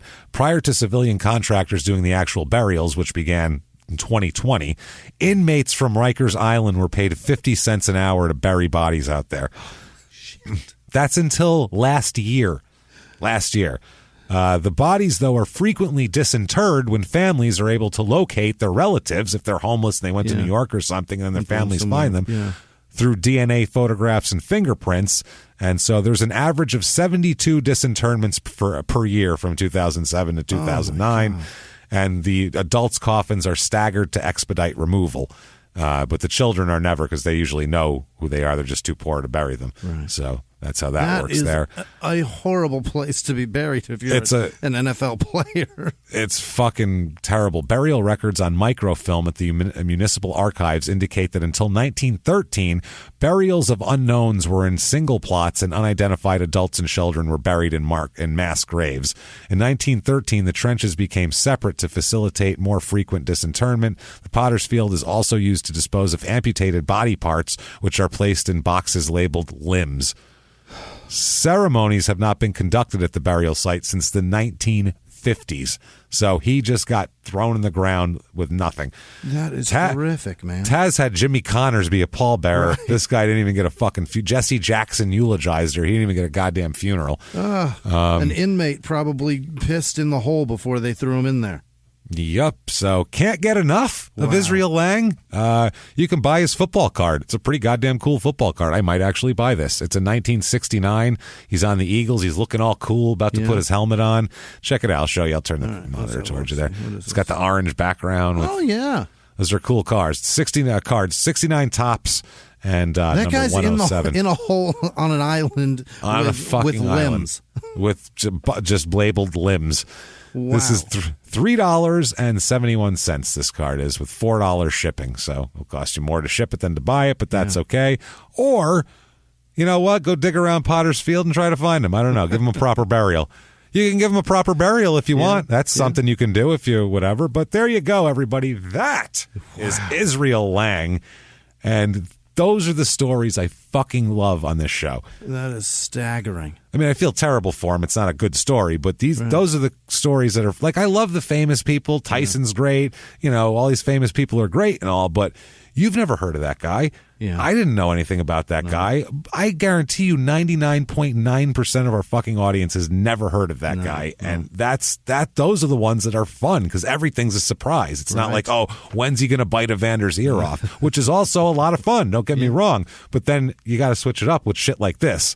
Yeah. So we hope you enjoyed that trip down memory lane there of wow, the past. That's a crazy shit story. If you did, give us a review on whatever platform you're listening to. Jump on it right there. Give us 5 stars or 10 stars, or however many stars you can give. Give us stars. We deserve stars, I think. So give us the stars and say something and do all that shit. Head over to shutupandgivememurder.com right now. First of all, get all your merchandise, Small Town Murder and Crime and Sports merchandise. We got it coming out of our asses over there. So check it out. You want mugs, you want fucking floor mats, you want backpacks and shoes and all sorts of shit. Get them over there. Water bottles, get your stuff. They enjoy. Exist. Yeah. They exist. Get everything over there right now. Also, get your tickets to live shows. So many live shows coming up. Next month, we're going to be in Brea, in L.A. there. We're going to be in San Diego. I'm so excited to actually give this a run. Yes. This should be I can't great. wait. Yeah. It's going to be a lot of fun. We're going to be there. We're going to be at the Tempe Improv. And then the next month, we are at, Portland, Seattle, which they might be sold out. Check Portland on those. Is. Seattle Boston might be. Boston, we are, I think there's like a few individual tickets left in Boston because it's a big theater, but no groups left. In New York, we are also in Brooklyn. They've fucked with that. The venue that it was originally at is no longer in existence anymore, so it's been like moved very close by, and then they fucked with the date and they came back. So check on the site. It's in Brooklyn, and we know that. So get your tickets, go there, and we'll get some good pizza beforehand. It'll be a good time. Can't wait. So that's going to be a lot of fun. Come see us at all these damn live shows. And then for 2022, we have a full stack of them out there for you. Check that out. And most of all, though, head over to patreon.com/crime and sports. This week, we have some treasures for you. And anybody over the $5 level, of course, you're going to get access to everything. Both shows, Patreon, you name it, you're getting it, all of it. This week for Crime and Sports episode of Patreon, we have the Christy Martin story, based on that crazy ass documentary that's out right now, and awesome. And some other research we did, obviously, but it's just a crazy fucking story of a wild, just a crazy life, and it's kind of a reverse crime in sports because she's not really the criminal here; it's who she's associated with inflicting crime upon her. So it's similar to Steve McNair, minus the weird shit that he was doing. Yeah, and you can still interview Christy Martin. That's the other thing. So there's that. And then, of course, for Small Town Murders episode, we're back, the prisoner dating game, all violent felon edition. So good. And Jimmy had some real doozies this week, and he might have picked one of the scariest people on the planet as the woman, and it's crazy. So find out if he stuck with her and his gentleman caller, or he chose what's behind door number 5. You never know. Check, and it could be worse. Who knows? No good choices. That's it. That's all we do now. Yeah. So check that out. Patreon.com/crime and sports. And if you and you're going to get a shout out in a second as well. And if you just want to get a shout out and be a nice person and one of our heroes, honestly, with our undying affection, you can do that over at PayPal using our email address, crimeandsports@gmail.com. Also follow us on social media, at Crime and Sports on Twitter and Facebook, at Small Town Murder on Instagram. Jimmy, it's time, goddammit. Yeah. I need to be pummeled with the names of the people who have been so fucking nice to us this week. Jimmy, tell me the names of the people who would never say they're my father-in-law and try to cash money out of my bank account. Hit me with them now. This week's executive producers are Jordan Bennett, Ashley Long, Tony Pittman, and Sky Harrison in Australia. Happy birthday, Sky. Sean Fitzgerald and Sean Cervantes. You guys are terrific people. Thank you so much. Sky, I hope your birthday is incredible. Other producers are Leah and Amanda got married, James, and they looked fantastic. Congratulations. Congratulations. Nancy Weaver, Madeline Frazee, Tobias Funk or Funky, Samantha McLovin Quigley donated both. Funke, Jimmy. It's fucking Arrested Development. Funke? Tobias Funke. It's Funk. What is that? He's both an analyst and a therapist. He's the world's first analrapist. I don't know who he is. Think about how that's spelled. It's great. It's from Arrested Development, the show. It's David Cross's character in Arrested Development. It's fucking... I know. Look. Tobias Funke. She is terrific. He's a never nude. Yeah. Yeah. There you go. It's my friend in Minnesota who enjoys giving me names that I don't know who they are. Great. And appreciates when we do find them. So she's going to be thrilled that you knew who that was. Absolutely. I don't know who that is. He's great. Who was he on Arrested Development? Who played him? David Cross. Oh, it was David Cross? That was his name? David Cross. Yeah. I didn't Tobias know his Funke. name on that show. Yeah, that's him. Oh, he's great. Crying in the shower is my favorite fucking scene ever. with his shorts on. Shorts. Samantha McLovin Quigley donated twice just Thank on you. PayPal, not even on Wow. Patreon. I'm sure Jesus, she's a thank patron you so also. much. She's terrific. Hope so. Thank you. That'd be good Peyton episodes. Meadows, Shitta Perlman Jr., Rabbi Shmulovich, Liz Vasquez, Jedit Chaos had a birthday, 8th birthday. Happy birthday. Wow. Well, happy birthday to you. You shouldn't be listening to this. James Martyr, Hugh G. Rection. Are you proud of yourself? Oh, very nicely done. Joseph Ruffino in PA. Jennifer Ward, Chad Brennan Stool. Gross. CB Handle Happy Hour, Long Haul Trucker. Thank you so much. Ed Hitchcock, M. Ninny. Sue Miller had a birthday. Happy birthday, Sue. Happy Jamie birthday, Harris. Sue. Thank you, Jamie. She sent a nice note with her donation. Ben Wishall and Jen Hoover, Nick Ruggiero, Brian Matvey, Robert Bauer, Susanna Platt, Janice Hill, Frank the South African Birdwasher, Sarah Gardner, Dion Brass, Unscripted Wimmy Gisman, of course, obviously, Derek Mihalchin. How much do you regret professing that? I'm so annoyed. Remember when I said that before? Yeah. Just say hi. You just let it go. Don't be funny because you're not a comedian. That's what I mean by that. Sandy That's why I said that. People had a mean birthday. well, and they make me hate them when they're being nice. That's the thing. Happy birthday, Sandy. It's Stephanie Taylor, Stephanie Swika. She's at freshairfriendship.com. She has a blog where she and her best friend are traveling to all the state parks. Cool. Nobody kill each other. Keep your hands in your pockets. Hands to yourselves, ladies. Tina Perkins, Neighbor, Misty Westfall, Dolores Durko, Kennedy Faulkner, Lindsay Aaron, Randy Johnson, probably not, Kayla Sayaz, and Anthony Babb. I don't know how to pronounce that Spanish last name. I've made $150 million. Here's $5 for these guys. Randy Johnson. Right. That seems like him. He's a real dick. He's a cheap twat. I've heard that. That's funny. Katie Geigel, Katie Daly, Jesse Pittman, Becky Ann Braden, Brennan Avens, Bradley Powers, Hannah Patton, Jessica Niedinger, Victoria Nanawise, Jesus, Justin Bird, Kira McFarland, Jeff Dawson, that's Phil Stratton, Andrea Barfield, Enos Oliveira, Lowell Johnson, Bosley, Bacon, Hannah Souza, Morgan Hannon, Simona Rice, Amber Swain, Madeline and Tim Pahosky, Pamela Lewis, Benjamin Grundy, Mickey Kerr, Lisa Bartle, Seymour Butts. Are you proud of yourself? Andrew Siepka, Shane Meyer, Becky Stelma Chakowski, Jenna Cappers, Cindy Schmidt, Reese Guidoni, maybe. Tim K. Brooke with no last name. That's great. Kelsey Hamilton, Kelly Anderson, John Clancy, probably not. That's the writer, right? It was John Clancy. Clancy? I think so. That's Tom Clancy. I don't know. Tom Clancy. Tom, that's right. Tom, yeah. Steve Bachler, Emma Cassidy, Alicia Pillmore, Jen Norwood, Nicole Albertson, Brandon Boz Oliver, Mamegi, J.M. Arthur Sabatino, Shelby Teep, I don't know, Greg Zambelli, Jill with no last name, Shanette Jelleberg,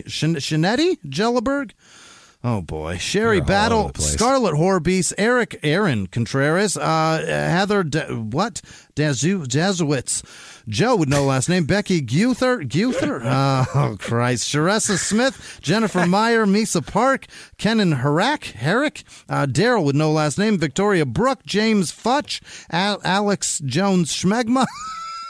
All right. Julio Tovar Jr.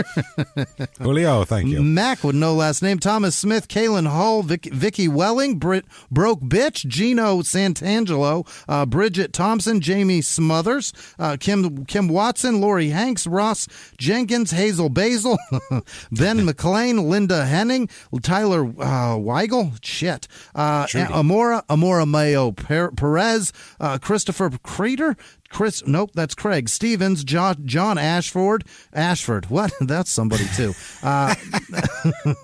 Marianne Coons, Caroline Swain, Jerry Danjuma, Ditzy Nitzers, no name at all. Katie Zanowski, Jennifer Rhodes, Joseph McBride, Devin Rudolph, Brady Morrison. John Ashcroft, by the way, nailed it, George W. Bush's Attorney General. Yeah, there you go. Sorry. Brandy Wietrowski. Did I say Brady Morrison? I don't know. Corey gotta be? What? Gotta be. That can't be right. Lisa Almadea Evolve. Almadea Hills. Almeida, I don't know. Daniel Felipe, Andrew Stanton, Jesse Coffin, Chris with no last name, Laura Tholen, Eric, nope, that's Vance, Kessler, Aaron Dunn, Aoife Booker, oh boy, Pam Smith, Gia Bobadilla, nope, that's not what it says either. Cindy McDonald, Mike Mike Ock and Uranus. Are you proud of yourself? You son of a bitch. I have enough fucking hard time without these.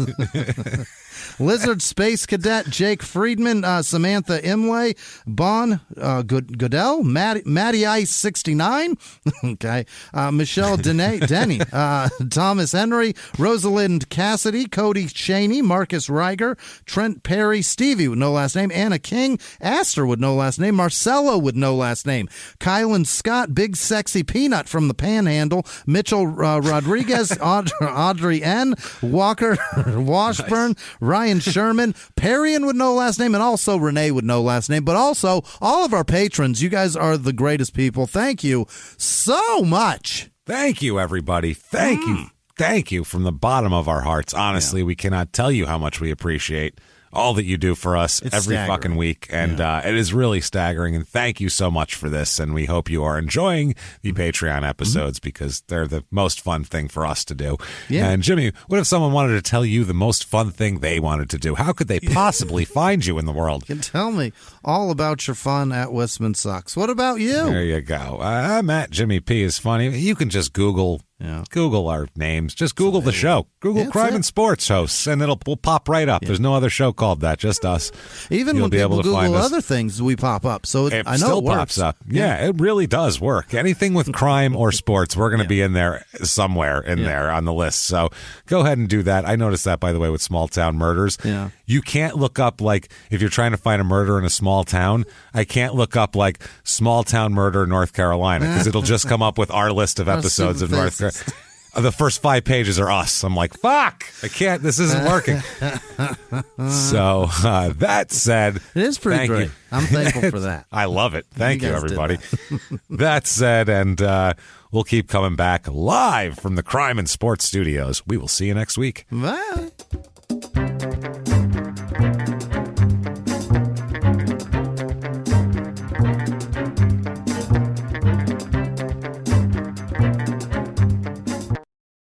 If you like crime and sports, you can listen early and ad-free now by joining Wondery Plus in the Wondery app or on Apple Podcasts. Prime members can listen early and ad-free on Amazon Music. Before you go, tell us about yourself by filling out a short survey at Wondery.com/survey. In the 1980s, a rosé swept the country. Hey, Mike, I really like this white Zinfandel. Well, good. Now put it down. We're going to try another one. White Zin became America's top-selling wine. But most don't know that this sweet drink has a sour history.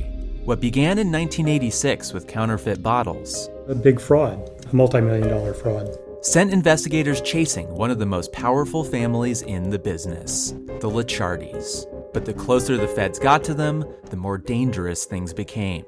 It's a story of deceit. At the time, I was paranoid.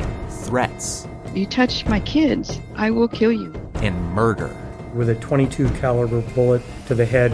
What started with a scheme to mislabel wine spilled into a blood-soaked battle for succession.